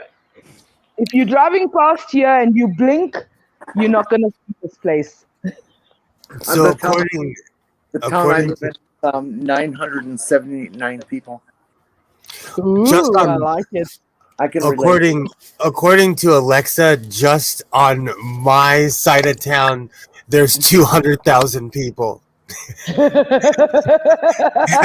that's literally just on this side where I live, and I live on the outskirts of Los Angeles. Well, and I can go days without seeing people if I don't go to the shop, because my hubby works in the store. So like at lunchtime, he comes home. So he literally comes home at lunchtime and he buys whatever. We don't have a fridge, so we buy what we need to cook every day, or every second day if there's leftovers. So he comes home with the little groceries that we need for the day, and I can go days without speaking to other people, except him. So that's how and I don't have friends here. There's no like people I can be friends with. Do you choose to not have a fridge? Yes. Really? For now. Yes, it's very convenient for now. Oh, okay. Yes, because the shop is right downstairs. Like less than 50 meters. I walk down my steps and walk down the little passage and I'm at the shop's door. So, and what my hubby does to make things a little bit easier for us is he puts half his salary into what we call the shop account. So throughout the month, we just go and buy the little things that we need, like you got your groceries and then we just buy the thing that we're going to cook for the night on it's, because he's already paid the shop. It's called the shop account. So it's already there, like it's credits. It's credits. Yeah, I think you've got a prepaid account. Yeah, so that's why we don't have a fridge. And in winter, this room that we live in is like a cold storage anyway. So yeah. That's like the room I'm in. It's cold during the winter and it's unbearable during the summer because where I live it gets to be 110 degrees during the summer, Yeah, but when you say cold, you're still not even down to refrigerator temperatures. I'm shaking at anything under 55 degrees. I'm like 4 layers shaking like a bird. What is that in centigrade or Celsius? 55 Fahrenheit is what Celsius? 68 degrees Fahrenheit is 20 degrees Celsius. Oh. Yeah, no, I don't. What would be perfect for me is about 25 or 26 degrees. But in the winter, my room is like -5 or -6. And in the summer, it's about 45, depending on the humidity. Yeah, it's very bad. So either way, I'm either freezing or cooking. Yeah, exactly. Well, living along the Great Lakes, we get the extremes that in winter it's down to 40 below, which is the same whether it's centigrade or Fahrenheit. And in the summer, we get up into the, have about a week that will be in the triple digits Fahrenheit, which is around somewhere between 35 and 40 degrees centigrade. I want to say, though, as a desert dweller, like, I'm used to it. And that's why when the temperature drops to a certain degree, even here and where I'm from, I get cold because I'm used to always being hot. I'm full leather right now, sweatshirt, because summer's on its way out. You guys are going to make fun of me. You're going to make fun of me this year.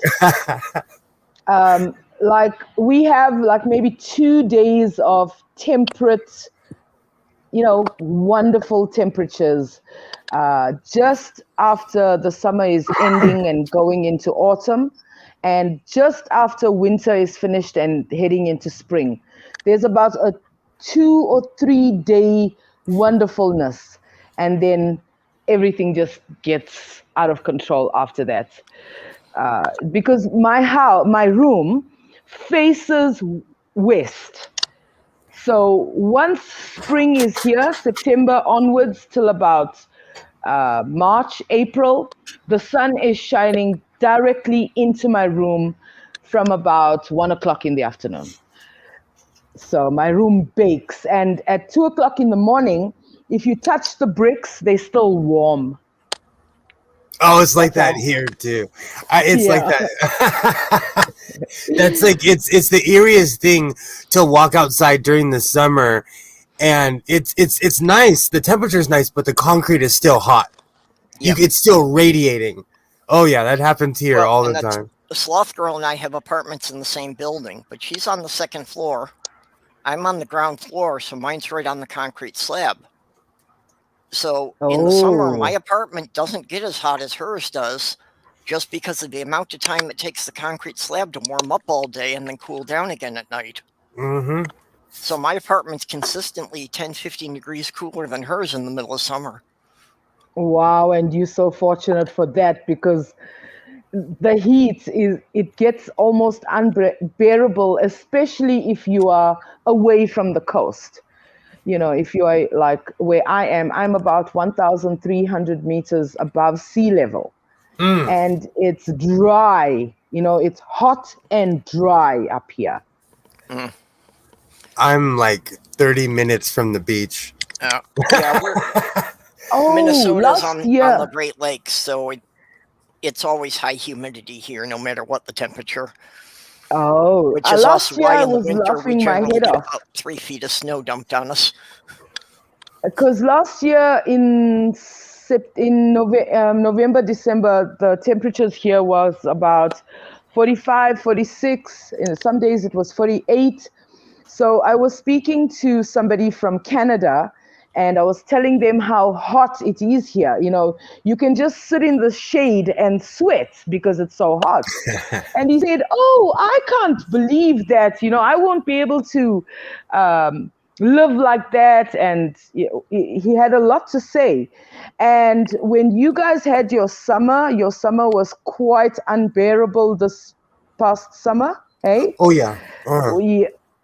And in the one video, he complained that, oh, it's so hot and the fan, you know, wasn't helping, and he's going to make his video short. And I was thinking, yeah, cray for you, because when I was telling you that it's hot, you were laughing at me. Yeah, exactly.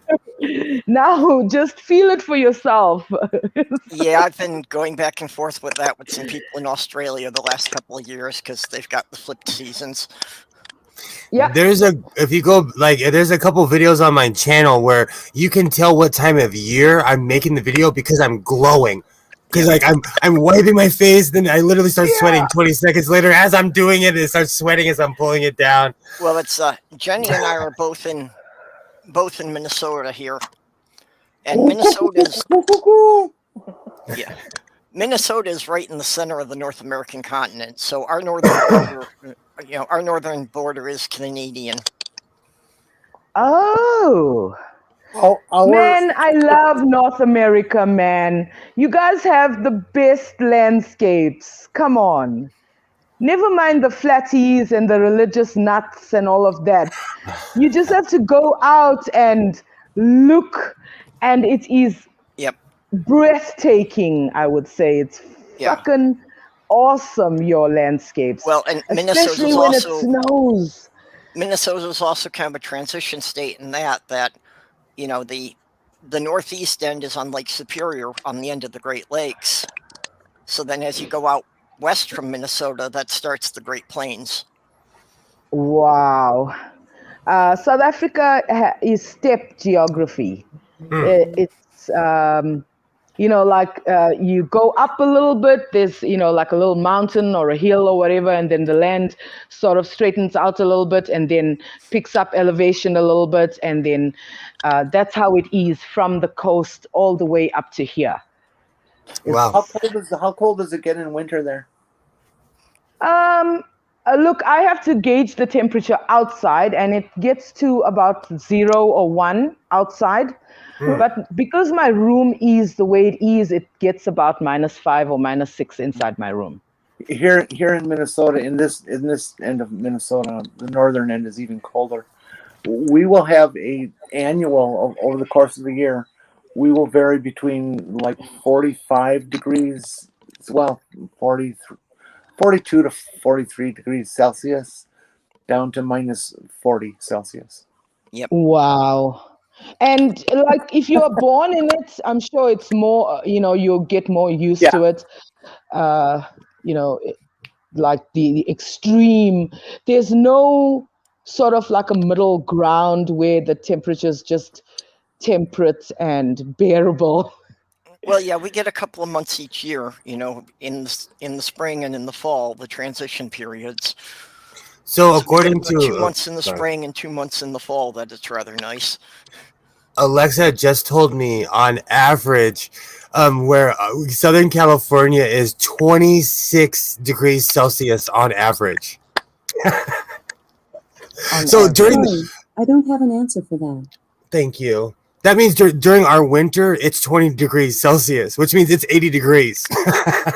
Well, California, though, is so big. 78.8. Don't push it.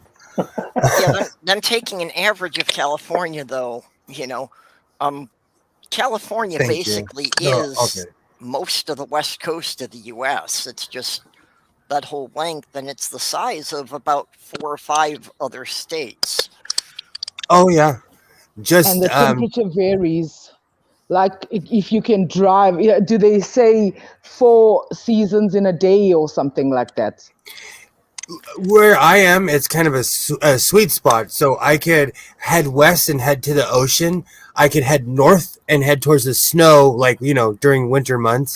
Or I can go south towards the desert, which, if you start heading towards, like, Arizona, that's the Sonoran Desert. Like, you are literally out in the middle of nowhere.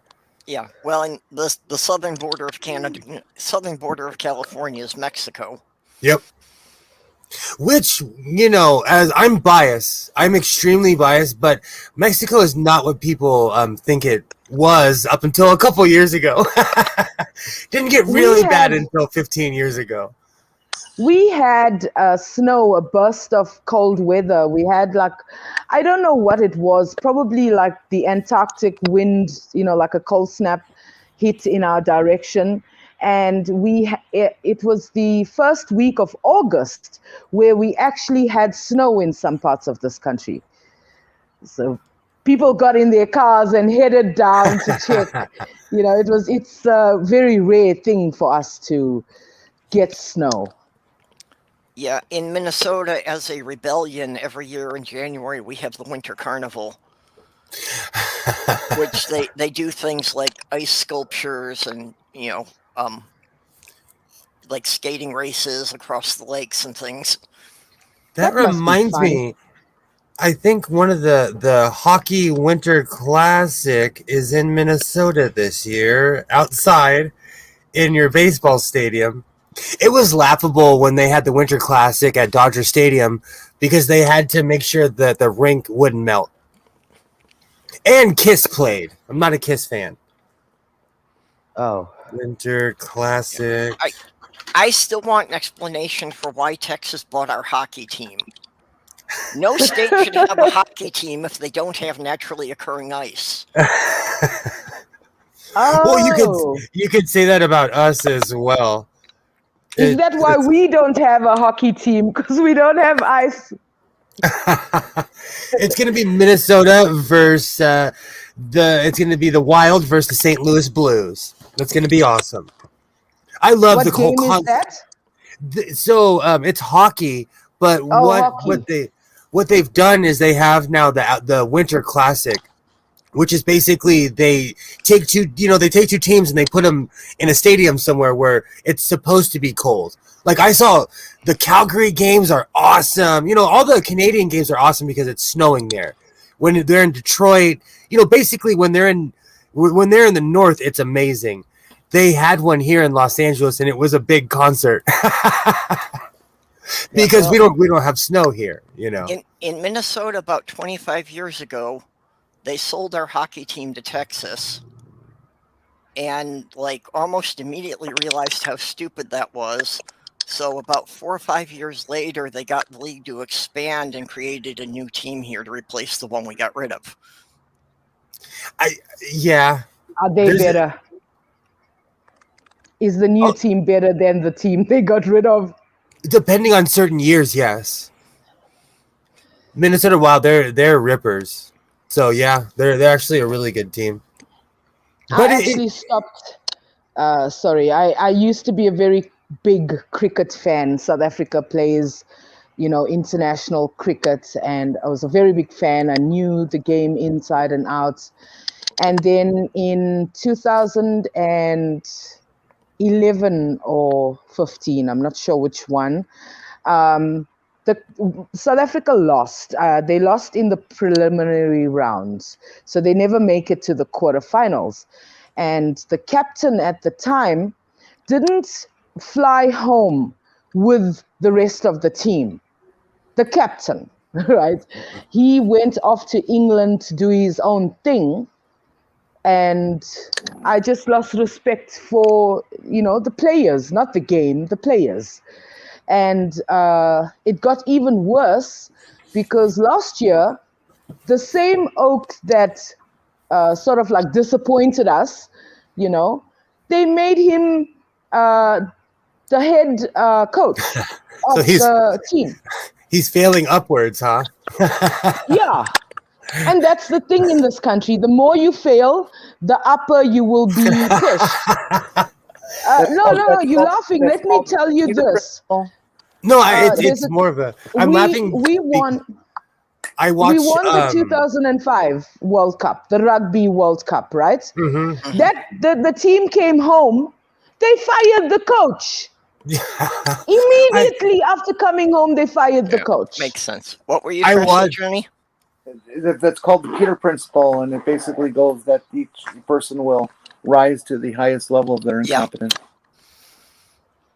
I watch a lot of South African news because a couple years ago I quit watching American news, so I watch a lot of like Nigerian news for some weird reason, and a lot of South African news. Well, did you hear about the Zondo Commission? Yes. Sorry, Purple? Oh, no, just you were saying about sports and about cricket.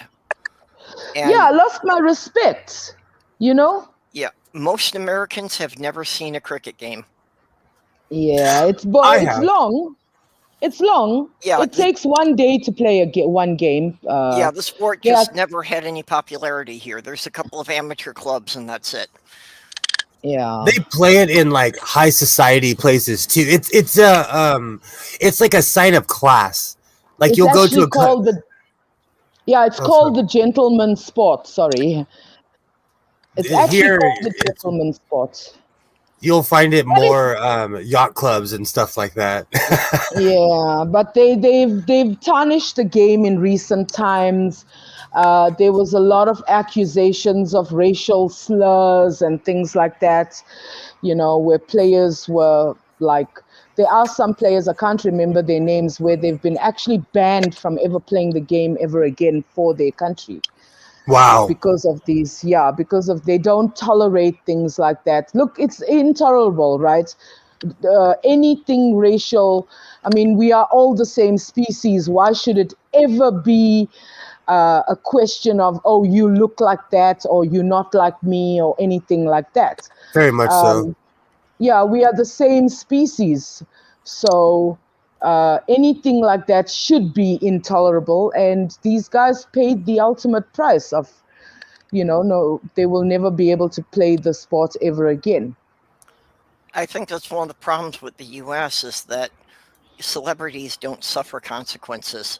So somebody's a sports hero, they can basically get away with doing anything, and they won't get more than a slap on the wrist. Quite literally. Not even that. Especially here. If you are known, we call it LA famous. If you are anything that's called LA famous, you can do almost anything.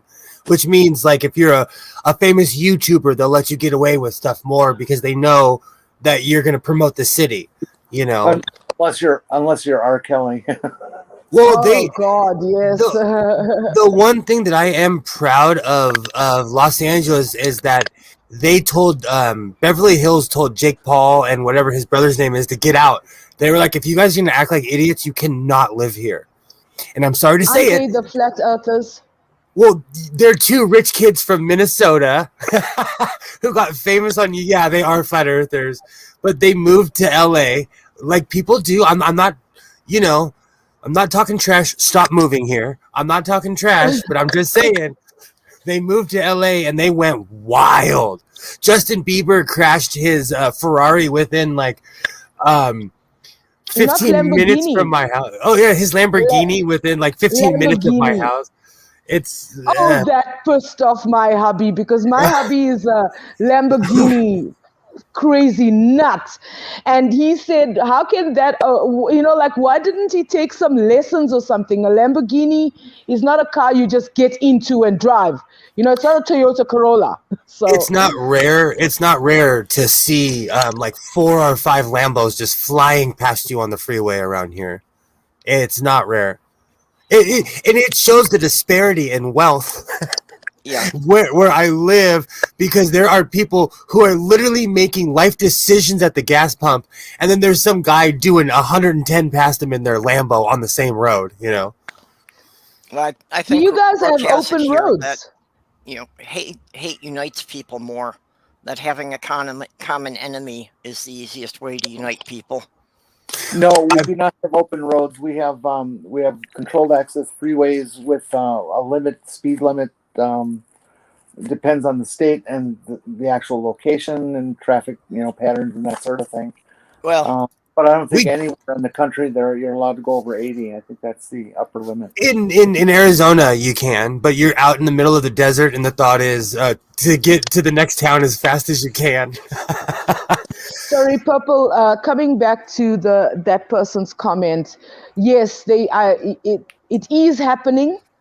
That hate unites people, but I don't go that way because it's difficult for me to just hate somebody. It's such a negative emotion. It's so negative. Yeah. It really feeds into your other emotions, and and I speak from experience because my own family rendered me homeless.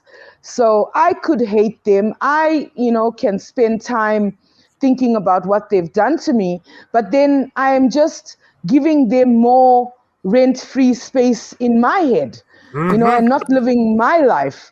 So I won't say I can forget, because that's not something you can forget. But what I did was I got past it, because there's nothing I can do to change it. And I am like 700 kilometers away from them right now. So, it all worked out well in the end. I always think, what would my life have been like if they didn't do what they did to me? I wouldn't have my kids the way they are. I probably would have gotten married, had kids, and lived that life. But I love my kids the way they turned out now, and my hubby, and the way my life is now. I sort of have to say, okay, if they didn't do that to me, I wouldn't be here talking to you guys. Yeah, and that's pretty much how I feel about my life too. And I don't hate any of my family, but I do find it best to keep about 300 miles distance. I don't get along with my family, so distance is a beautiful, beautiful thing. I actually had a professional tell me that almost 20 years ago, that if you actual geographic distance helps mentally, like being far away from someone, like those mother effers are all the way over there, Yes. And that is my argument. You hear people like one partner, like they break up, right? And then one partner will say, we'll start stalking the person, or, spamming them and things like that. But I'm thinking, the world is so big. Why don't you just go and find a different corner? For me, the distance has a very practical reason. In that, in the U.S., most everybody has cars. So I have to live far enough that they can't conveniently make the round trip in a single day. That is fucking awesome. Okay, sorry, I don't know if that's a joke or not, they but at it least have works to out. arrange for an overnight accommodation if they're going to come and see me. So it's going to cost them money, and I'm sure they don't like it. Yep. What you said about, you can go to your own corner of the internet, that recently happened to me. And the one thing I will not understand are trolls. In Spanish, we call it chisme. Like, I love gossip. I love crazy stories. But trolls, I will never understand people who go out of their way to try to mess with somebody else. I posted a video yesterday. I timed it. Within 4 minutes, my trolls had posted twice. All I can think is it is people who are so desperate to get anyone to pay attention to them in any way. They must have an incredibly lonely life for that to be worth the effort. Get a sewing machine. Get a sewing machine. I have all kinds of fun stuff in here. Get a habit. Get a hobby, It's just weird. It's weird to me. Well, my videos only get about 20, 30 views on average. And I work really hard on my videos, but I'm not going to go and a lot of my footage, I can create conspiracies out of it. You know, I've got like clouds that look like monsters that are just coming down towards the earth, and crazy things like that. And lightning and, stars with aeroplanes. I can create conspiracies. I can do that to, boost my name on the internet. But I don't see that as productive for my own self, self-worth, or I can't even, the word just skipped my mind. I've actually considered it myself at times of, starting a satire channel, just because, just off the fly things come to me, and it's like I can tie together 3 or 4 conspiracy theories into something that seems almost coherent. Almost believable, yes. That's kind of what I wonder about, and the reason I haven't done it, because I'm afraid of how many people would take it and run with actually believe you, Purple, because if you think about, or if you listen to some of the things that they say, you wonder, like, you'll be able to convince them of anything. I watched FTFE do it to one of his, the people who was debating, where he convinced them that the people in the live chat were giving him thousands of pounds at a time. And that guy was buying it hook, line, and sinker. So, but on the internet, how do you suss out who's trying to give you their real selves and who's making up themselves as they go along? Well, and that's the other thing that my fiance talked about. My fiance and I had talked about a lot, was that we'd have a lot more money if we had less ethics. I could have started a woo channel, and I could be selling bottles of colored water for $100 each. Absolutely, absolutely. If I didn't have any ethics, I would just go open up my own church. Are you kidding me? I could go out there once a week and tell people what to do and read the Bible. I was raised Catholic. I can recite the Bible without even looking at it, Well, but I did start my own church, although I probably shouldn't have written into the doctrine that showing up for services was reason for excommunication. I like it. I would have come there just to get excommunicated, because I am a twice apostate. I like my title. I am an apostate times 2. What's that, Jenny? What was that? I missed that joke. Oh, I started my own church, but I made showing up for services grounds for excommunication. Oh, okay. Yeah. I was born into Hinduism. Oh, wow. And yes, I'm an Indian, actual Indian from India, but I'm like the 6th generation born in South Africa. And I am a descendant of, it is technically slaves, but they call it indentured. They call it indentured servitude. Yeah. Yes, but I consider it was slavery, because they were working in that, in that parameters. And then when my mom passed away when I was 18, there was no reason for me to carry on all the culture and traditions. Mm-hmm. And when I became homeless, the people offered me Christianity, and I accepted it, but I was still homeless for another 4 years. So, yeah. But then I remained a Christian. Sorry? That's because Christians are so good at practicing what they preach. Do you know, here in LA, like when we give advice to people who just come here and are on the streets, we tell them, like, do not join any organized religion, because they go around literally.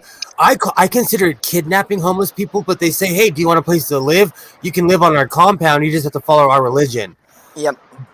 Yeah, a lot of religions prey on people that way, that You know, They it's didn't like, do yeah, that to come me. in, we'll give you something to eat, but you have to listen to our sermon first. And it's not just it's not just Christians. It's the Church of Scientology. It's there's all different. JWs. Oh yeah, and there's this. JWs even have videos on how to go and preach to the immigrants that come to your country. Oh, Find the group of immigrants and preach them. My thinking is, how do you help a person in that situation? Not by bribing them to come to your religion. Just help them for the sake of helping them. And then if they feel you are worthy, they will come and join your religion on their own. Because they'll think, okay, God used that person to help me. Religion is just so insane that you know, they all have all these weird little beliefs and incantations and rituals and rules, and I'm just glad that my religion, Scientology, is sensible. I knew you. I was gonna say Kevad Badidad, but I forgot no one speaks Spanish here. Oh my gosh. Scientology is one of the weirdest ones because it was literally started by a science fiction writer on a bet. Okay, so now you're bringing me to a story. Let's see if I snuck. I have the most janky picture. Okay, so I'm going to send you this picture, Purple, but I have to set the story up first. Okay. Really quick. My father passed away 3 years. I have a close relationship with my mother. A couple of days ago, I'm at my house and someone comes to the door. And I look and I see the dog collar. And he's like, look, your mom sent me to bless the house. It'll take literally 3 minutes. And my mom still goes to this church. And I wasn't trying to be rude. Let me see if that's that's a good picture. It was awkward though. He did bless my pot plants, my my motorcycles that I don't have, and my computers, and he walked in this room with all my atheist stuff and was cool about it. So, you know, much respect. But I did have a Catholic priest in my house, and we did not even he didn't even give me the courtesy of a reach around. He just walked around and blessed the house. But it was to appease my overbearing mother. But it was weird because I truly and utterly don't believe in this stuff, you know. And I told him I'm an atheist. To me, you're literally just waving around. You're just waving around water. And the only reason I snuck a picture is because I asked him. I said, "Can I take a picture of you?" And he said, "No." So I walked around in my room and took a picture of him. But he blessed my pot plants and everything, and I made those drapes. Yeah, well, that's, you know. What do they think they're accomplishing to bless a house? What does that do? He was throwing water around my house. And again, this is the second time where my son looked at me and I was like, oh, this is bullshit, but we're going to entertain them. And I said it out loud because I'm rude, you know. But like, I love my mom. She's uber Catholic. Like, I can't even explain. She is a real deal believer. I think it's insane, but I don't. But I'm at peace in my life, so I don't judge people who are religious. You know, at least I try not to, because they got to live too. And if that's what gets you up in the morning, like, hey, just keep it away from me. Yeah, so I had a Catholic priest at my house. Yeah, well, I went through a bunch of that. I was born in a Catholic family, and, you know, in my 20s and 30s, I was in the pagan community. Mostly because I was still convinced that there was some kind of higher power. I didn't really have a sense of what it was. So I explored dozens of pagan religions thinking that, you know, somebody must have some answers. But after 25 years of investigating a whole bunch of them, I had to be left with the conclusion that, yeah, nobody had anything but a bunch of stories. Same. God doesn't move in the mysterious ways that you think mysterious should be. Excuse me. Because what actually sealed the deal for me is about 5 years ago, we were completely broke and things were really bad. And it was my hubby's birthday, and the radio station has a birthday competition. So usually a couple of people will enter and they will pick a person. And I thought, it is his birthday and he's entering on his birthday. He has a chance. No. They picked, his birthday is on the 29th, and they picked somebody on the 3rd, but it was the 29th. So I thought, fuck this.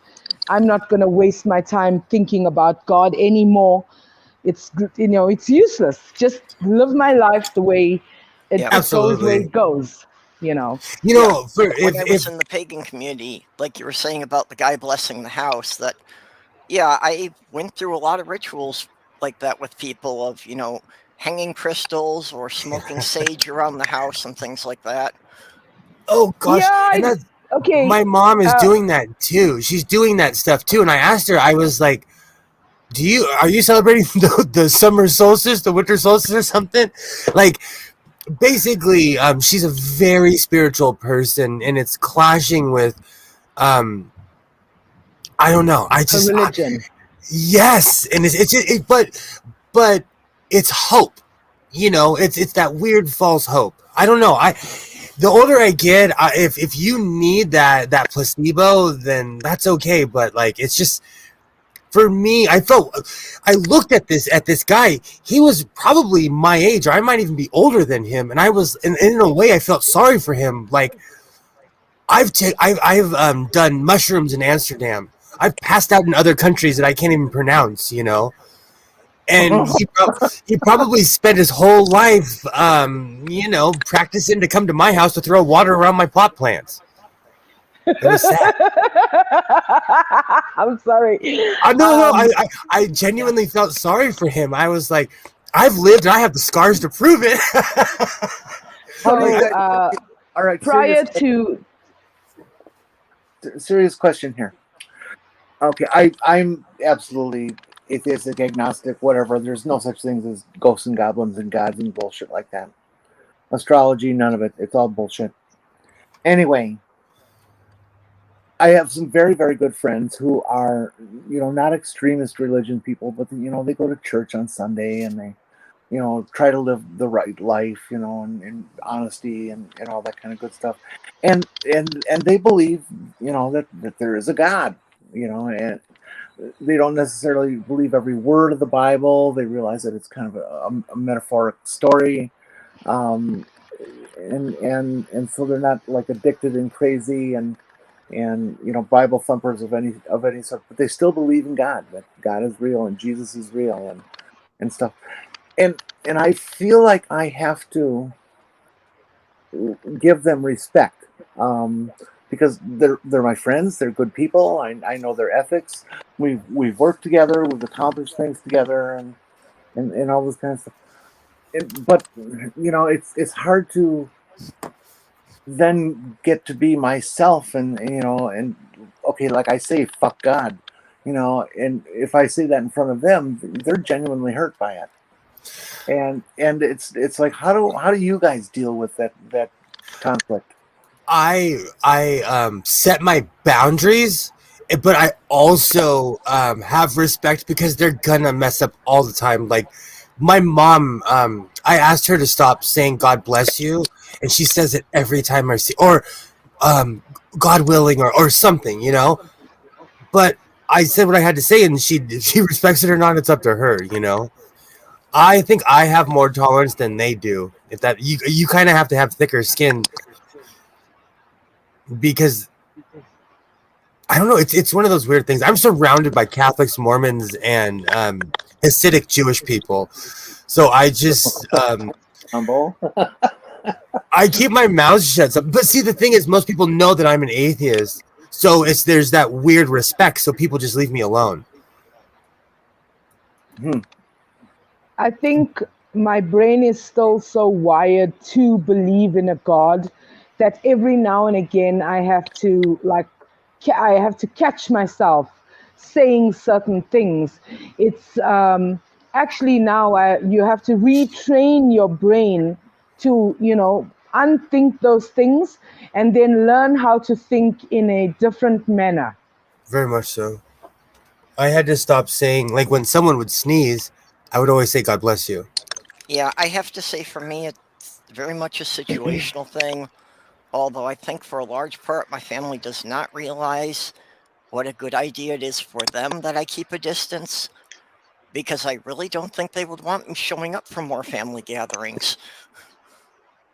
And also, if you just don't think that thing is true, how can you, deceive yourself and make the other person happy to say, oh, yeah, maybe you got a point, when you look deeper. And I started learning about the Bible after I left Christianity and stopped believing in, those things. And the Bible is not an original thing. It is a composite of picked and chosen things. And it's been translated over the years. I actually got this. I have an atheist apologetic that I got from someone who's Presbyterian. Like, they were debating somebody who has pretty whacked. I have a weird echo. Is that me? I think it's when you're talking. Oh, maybe it wasn't me. Long story short, I saw a debate, and the first question the Christian asked the atheist was, because they weren't an atheist. This person believed in a whacked out version of God, but they said, oh, in the Bible. And the first question they asked was, which version of the Bible? And they said, do you speak Aramaic? And they were like, no. Then they're like, then you've never read the original version of the Bible. Or do you speak ancient Hebrew or whatever it is, And none of us have. To me, it's all BS. To me, I don't even engage in the apologetics anymore, because I'm so over the entire ideal of it in any way, shape, or form. I'm almost a nihilist. I'm almost to the point where I'm like, I believe in nothing. That's my new answer.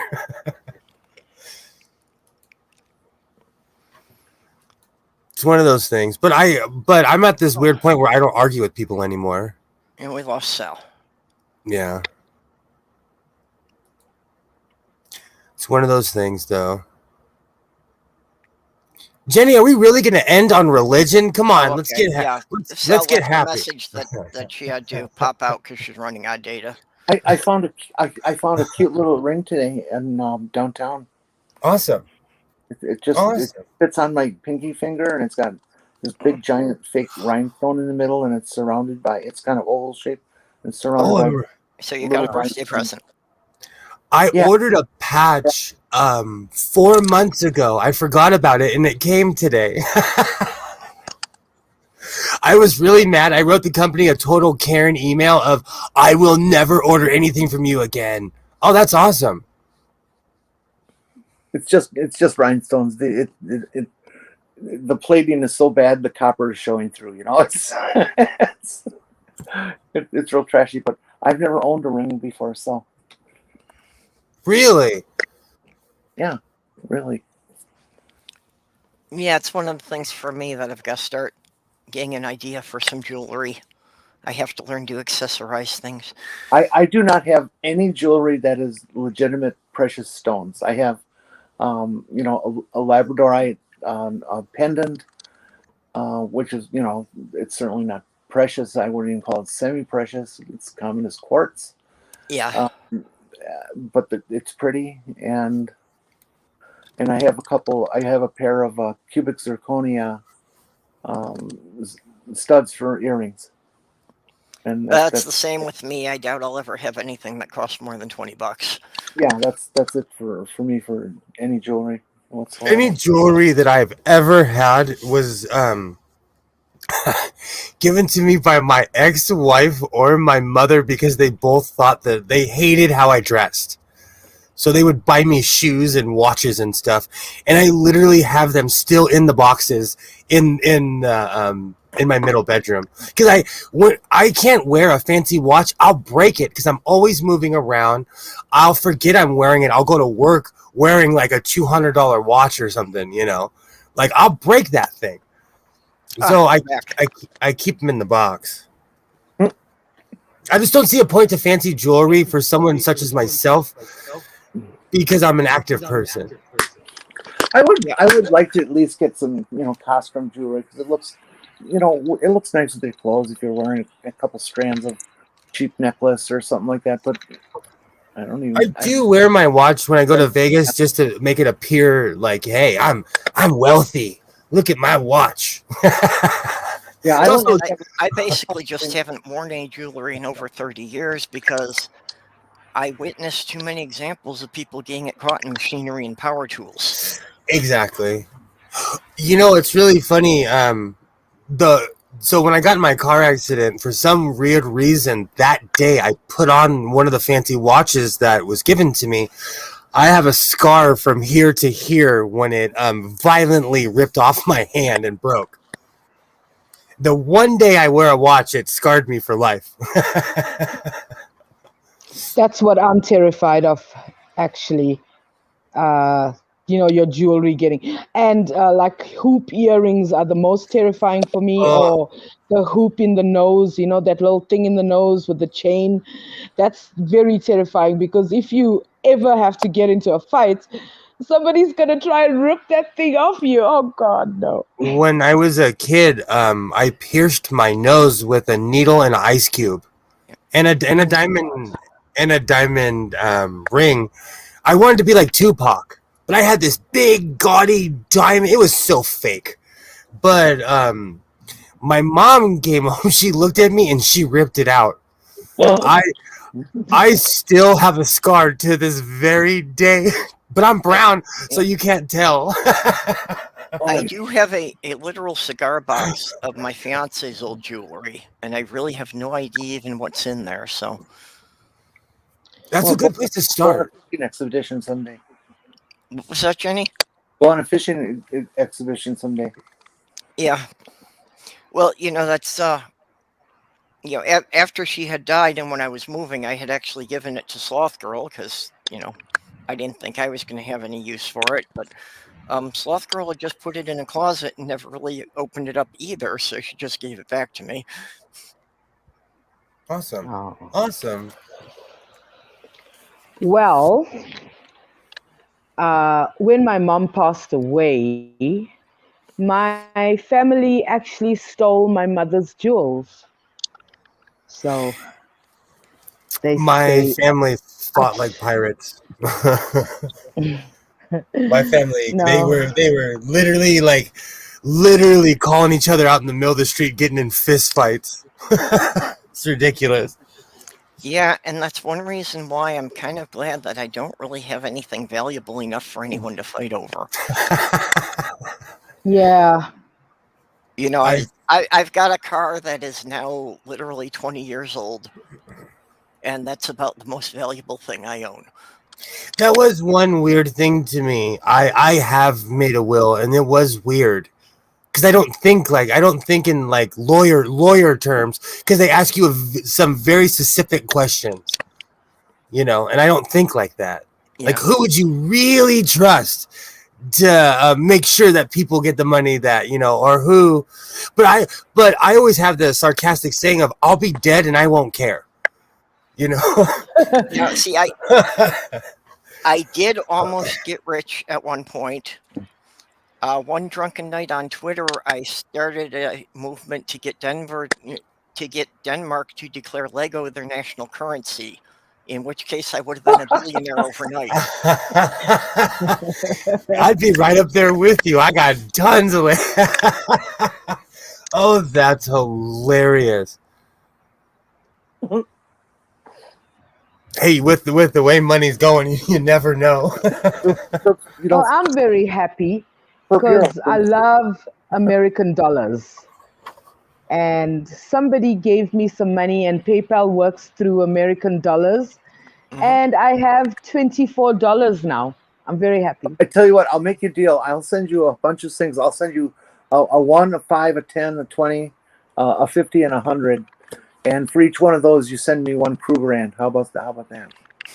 I can't afford a Kruger Rand. One is about 30,000 Rand. What's the exchange? What's the exchange? At the moment, the dollar is standing at 15 Rand 10 cents. So if I want to buy one of your dollars, I have to give you 15 Rand of my money. Now you got me looking to see, because I have a Let me put it like this. If you come to my country and you have $10,000, you'll have 150,000 Rand in my money. Yep. That's like this. This is I have 3,000 pesos, Mexican pesos right here, and they're semi-worthless. But if I was to go to Mexico and give this to somebody, it would change their life. Yeah. You know, it's really sad. Well, and one of the wonderful things. I gotta look it up. I have this change. I got it kind of almost as a joke when I went on a cruise with my ex-wife. Jenny, what were you saying? I was just wondering what the exchange rate was for a I gotta look it up now. Yeah, I don't know. But I'll tell you, like on that same cruise, I still wear that poncho. There was a woman who I bought a kitty poncho and an adult poncho, and she's like, "Oh, $15." I gave her a 20, and she started crying. I showed up with 15 people. I went and got my card. I said, every single person needs to buy something off this cart right now. And she told me in Spanish, she's like, I don't think you understand. Like, you just changed my life. But to me, we just gave her a couple $100, you know? But to this woman, like, her kids were there. Like, they were tied to that cart, you know? And I appreciate a person like that because they're not out robbing and thieving and scheming and, you know, they're actually doing a hard day's work. And that's the type of people I want to help. When I'm walking down the street, that's the type of people, like, you know, I stop to buy my little fruits and veggies from and things like that. Okay, we don't have Mexicans. I don't know if there are actual Mexicans in South Africa. I actually don't know. South Africa is quite a diverse country. A lot of cultures mix here. Oh, wow. Yeah. It's one US dollar is about 21 bucks, 20 and a half in Mexico. You mean 21 pesos? Oh, pesos, I'm sorry. Yeah. I call everything bucks and clams. You know, I'm old school American. Yeah, so for us also it's is bucks. less than $5. When I went there, like, I bought inhalers, I bought all kinds of stuff because everything was so much cheaper. My brother and sister-in-law have a big ass motor home that they keep down in Texas, right next to the border in some town. I don't know where, and they always come back loaded with common medications like naproxen and penicillin and all that kind of stuff that, you know, you pay through the nose if you can even get it without a prescription up here. Sorry, Jenny. They weirdly have universal health care in Mexico. So basically, Mexican citizens can walk into a pharmacy and be like, "Hey, I need an inhaler," and they'll give you one. You know, because you know, the tourists go there and spend hundreds of bucks. They're like, "Let me get 75 of these." What? Sorry, what kind of inhaler is that you're talking about? Like an albuterol or a Ventolin, you know, or just a baseline inhaler for asthma. Yeah, asthma emergency inhalers. Oh, okay. Because in Mexico, the inhalers are $5 each, and that same inhaler in America is $97 right now without insurance. Holy shit. Uh-huh. Without insurance, Nokal. I thought you were going to say like without GST or something. No, I literally have one of those $97 inhalers in my pocket. This little guy. It's one of the biggest scams in America is that the drug companies jack up prices here. And the thing is that the stuff sold in the US and in Canada usually comes from the same factory. Yeah. But the Yeah. same medication in Canada will be 1/10 the price. Mexico too. They bottle it. They bottle it there. Like a lot of the places you'll see packaged in Mexico or made in Mexico. We're buying that full price here, and they're getting it for free in Mexico. And I love doing the exchange rate thing for a very big part of my life. I always wanted to come to the United States, and just recently, because of the exchange rate, I ask, how much is a box of smokes there at your place? $10-12. Right. So you times that by 15. And in my place, I can get a whole carton of 10 packets of, 10 packets of 20 cigarettes. So I told my hubby, we rather just stay in South Africa, because when you do the exchange, things are much cheaper here than there. $10 for a packet of smokes is a little bit ridiculous. The most expensive here is, in my money, $60. Yep. So, in my lifetime, $3. Sorry, in my lifetime, I watched cigarettes go from 75 cents to $10.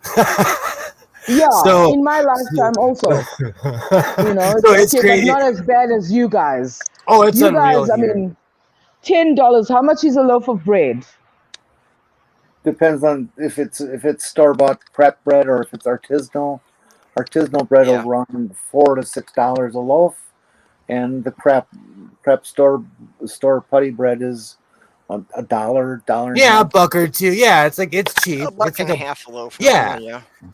I religiously eat wheat bread, so it's like a buck and a half. The good name brands here is $1 in your money, so about $15 for a loaf of bread. You see, so our good bread is $1, and your good bread is like $6. Yep. So Oh yeah. It's so if I do the exchange, you guys are being cheated like fucked up. Oh, I live in Southern California. We know we're being ripped off. We pay high taxes so everybody else in the country can talk trash about California. We pay some of the highest taxes. And I know a number of people, even people within our YouTube community here, that have gone to live in countries in Asia just because it's so much cheaper there. I'm gonna move because it's Southern California at this pace is semi-unsustainable. Even though my neighbor sold their house for $800,000, do you know if I sold my house and I moved with $800,000, where I could go buy a plot of land somewhere, Yeah. Yes. In Milwaukee, if you moved I would for $800K, you could buy one of the premium houses on the coast of Lake Michigan, overlooking the sunrise every morning. You see, that's what I'm saying. I live in a good neighborhood in the burbs, but it's over. I live in Southern California, so it's I never prices in California are just out of control. I was doing some research to move to your country. What would it take?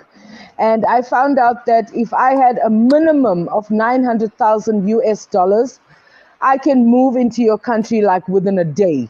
I can literally buy my citizenship. Australia is the same way. Australia is the same way. If you can prove that you have a certain amount of money in your bank account, Australia will let you walk into their country right now. Right now, if you show them your bank statements, they're like, "Oh, well, all that stuff we were saying about immigration isn't real. We can get you here tomorrow." Yeah, please enter through this gate, please. Yeah. That's so true. I think that's anywhere though, except for I will say, Canada is smart because Canada does not mess around with Americans trying to live there. They will kick you out. Don't even try to go there illegally. Canada does not play. If you have anything on your record, they don't want you there. Anything. Yes. They do not want you to live there. I got a speeding ticket once in 1988. Oh, they'll let you live there. But if you've ever, ever had a felony or gotten a fist fight, I've never even driven yet. The moment I sit in the driver's seat of a car, my whole body does this weird thing, and I can't. I simply can't. They still will not let me into Canada because I wrote some bad checks 30 years ago. That's what I'm saying. God. That's what I'm saying. Canada does not play around. A very good friend of mine tried to live there, and I now know their This was years ago, like 6 or 7 years ago. But oof, they are no joke. Because they're smart. Because Americans, we do have records. We're janky towards each other, and they're smart. Well, they don't want us here. let me tell you something that will shock you.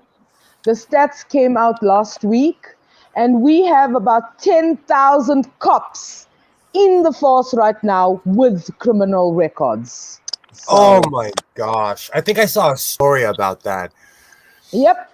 Cops, hey?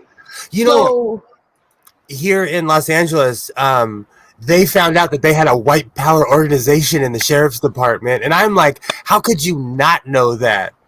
How could you not? Yeah. Just the way they treat people, you can tell they don't like people of color, which is funny because people of color are the majority here on this side of town in Southern California. Well, my country likes to push the, black economic empowerment and all of that. But if you look at reality, they don't hold up to their, to their own standards. Mm-hmm. Our police minister is not a cop, right? He has none of the accolades that, top cops should have. When he's giving us a press conference, he's bloody wearing like a thug hat and just a normal suit and tie. I know exactly. Minister. I know exactly who you're talking about. Yeah, right. And the Minister of Defense wasn't in the military. The Minister of Transport was previously the Minister of Sports. So, yeah, at this point has become a meme that people ask why you don't see police at the Proud Boys rallies, and it's like the same reason you don't see Batman and Bruce Wayne together. That's true. And that's another thing here in LA. They were like, okay, if you have this tattoo, you're gonna get fired.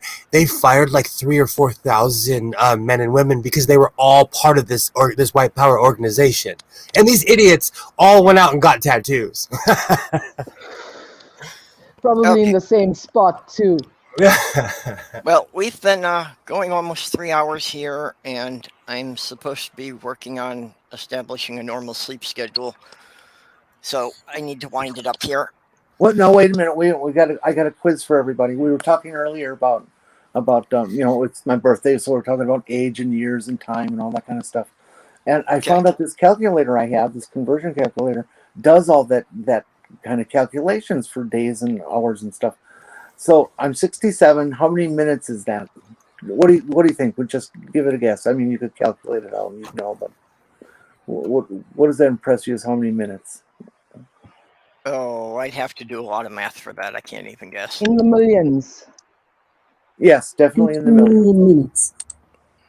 Oh, I missed 35,215 minutes. Oh, I was just going to say 2 million. Okay, how many hours is that? Oh, God, divided by 32 million divided by 24. 586,920 hours. That was creepy because you and Alexa were saying the same thing at the same time. And for days, it's 24,455 days. Wow. Hey, Will, why do you think you've never seen Jenni and Alexa in the same room? I said that the other day about William and Godless Soul, and you've never seen them in the same room at the same time. And it wasn't funny then, and it's not funny now. Thanks for not. And it's 2,112,912,000 seconds. Oh God. I try not to do that. You wasted? Okay, look at Jeff Bezos. He's got $180 billion. Yeah. It has taken me 67 years, every second of every day, to accumulate 2 billion of anything. At least you got into the billions. I never thought about it like that. Think about that, how much money that means he has. I mean, think of how long it takes to accumulate 2 billion of anything. And he's got all that, and he's got 180 billion. You know what's really funny? I always to me, that's rich. To me, that's rich. Not the middle class life that I lead. Like, that guy's rich. Yeah, I live on the poverty line, so Yeah. that is fucking rich to me. I'm just looking for 1 million of my money. 1 million rand will set me up for life, and that oak is fucking 180 billion US dollars. Like, fucking hell. Oh, yeah. Yeah. Now I live on the poverty line, guys. There's no luxuries in my life. Just in April, we managed to get a car, which we are paying off. So, and it's a nice car. It's a Mercedes 430 ML.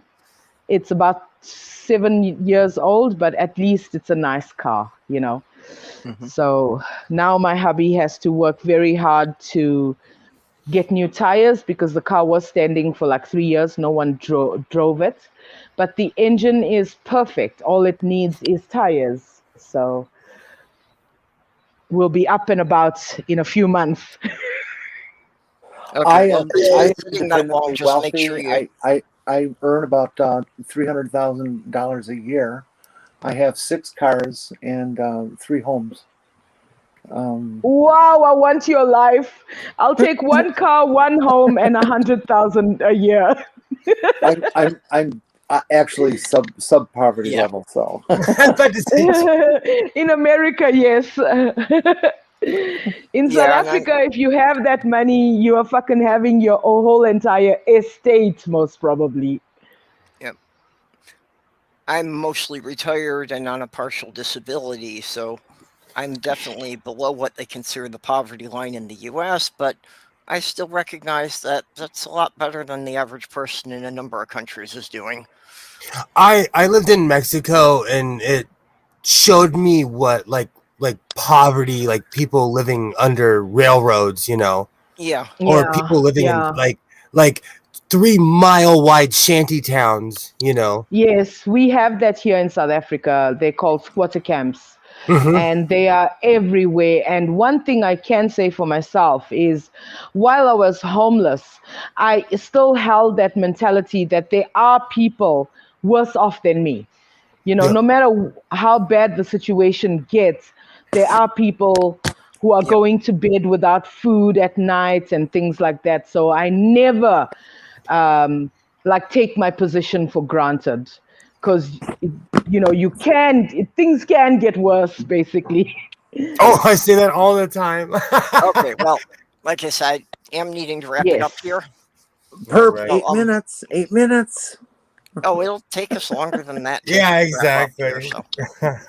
Okay, so Sal, did you have anything coming up you wanted to promote? Any appearances you're making? Nothing much that I know of, but my videos, I am working on 2 different videos. One is going to be the observations of the moon for September. Okay. And I just put out a lightning video because the other night we had some nice lightning. And otherwise, I'm just working on my observations. If anyone knows how to work out the photos for the analemma, they can get in touch with me. Otherwise, Purple, it's always a pleasure. That's real easy. I can talk to you about that later. Thank you so much. I would really appreciate that. I do have, I would say, about 500 photos that would need to be, made to look like one photo. Oh no, you can't do that. You have to start over and photograph the moon or sun every day at the same time. In the same place, from the same angle, every day for a year. I did it. I have all the photos. Right. Yes. That's why I'm overlapped already. I started in May last year, and now we are in October the next year, so it's already overlapped. I just don't know, because I'm only using a cell phone, so I don't have access to proper software and rendering you kind of things. need to have Photoshop to do that. Yes, and I tried Photoshop, but I don't know how to use it on my cell phone. Sorry, Papo. No, I just gonna say, that for anyone who hasn't seen, Sal's channel is Southern Hemisphere Globehead. So the links are going to be in the description of this video after it posts, along with everyone else who was in the chat tonight. Well, Sal, if you ever use guests on your show, I'd be happy to be on your show sometime. You're kind of. I tried to have a live stream. I don't know how to do it yet. The shows are trying to get a mic to me because I have sound problems with my Streamlabs. So I'm still trying to work out. But I would love to have you as a guest. You are wonderful. I know stuff about flat Earth too. And the link to my Discord is in my description of the video. So if you want to join us there, also, we do have some discussions. Okay. Well, maybe I'll do that, and then I can convince a whole bunch of you at once that the Earth is indeed flat. Okay. Yeah. I don't know why I get so offended, even though I know you're joking. Flat earthers tick me off. I grew up as son of an engineer that worked for NASA. Flat earthers tick me off. I didn't realize that, but I'll taunt you more. Not a fan of flat earth. Come on, man. At a certain point, no, I'm talking to the flat earthers for a quick second. Like, stop lying to yourself. Why is everything else round except for us? No. Oh, flat earthers just drive me insane. Yeah, they do. It's not even worth arguing over. There is a growing flat Mars movement now. No. Now that we've got footage of the rover up there on Mars, they are arguing that Mars is also a flat disk. Okay, so I have a really awesome telescope that I think I should bring out just to show off. You can see Mars from your house. It's round. Yeah. I can see Mars in light polluted Southern California. I can see it right now with my binoculars because I know where it is. It's round. Okay, Jenny? Oh. Yeah. You have any upcoming appearances? Well, there's movie night on Friday at 10:30 Central Time, and I think I'll actually make it this week. And then, what is it, Sunday or Monday? B does that other show that I tend to end up on. I always forget the time and stuff. Monday at 7:30 Central, B does her root and bring it, or if she doesn't have guests, then she just does hangouts. Okay. And so I show up on that from time to time. And other than that, well, PBS did ask me to appear on their Washington Week show every week from here on. So I'll be doing that on Sundays. No. It's another lie. I'm sorry. I miss the old PBS Sunday from like 30 years ago. I miss that. Those were good shows. Yeah, McNeil Lehrer Report. Yeah. Oh, yeah. Yeah, I think we haven't really had a truly unbiased news program since Jim Lehrer died. No. No, we haven't. I don't care if they're biased or not. I just don't care. As long as I know what they are. Yeah. Well, in South Africa, every time the news comes on, I just ask myself, what are they going to lie about this time? It's kind of, yeah. Same around here. Okay, Will, what have you got going? I am Godless Sewing of the Godless Sewing channel. Go like and subscribe and all those things that you're supposed to do. I just released, I think, yesterday, 14 hours ago. I don't even know. I just recently released a video about how to thread a vintage Bel Air sewing machine because I haven't seen one single tutorial. I'm all over the place. I like to have fun. I'm renaming what I do sewing entertainment because I'm so lit when it comes to sewing. I actually love it. So come down, you get take very a look. animated about it. I love it. You've created a new genre. Wow.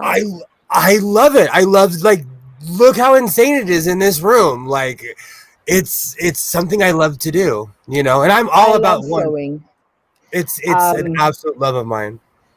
10 years ago, 11 years ago now, I used to be a belly dancer and I had to make my own outfits. Awesome. Yes. And I also love sewing.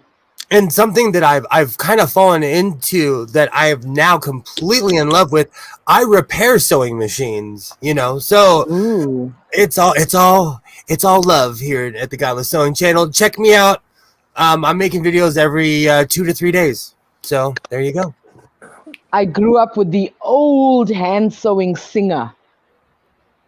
Oh, those are amazing machines. Those are amazing. Do you ever use a treadle machine, Will? Actually, this weekend I'm thinking about going to the storage unit and getting it out, but I don't know how much trouble it is. Okay, stop talking. 3 hours.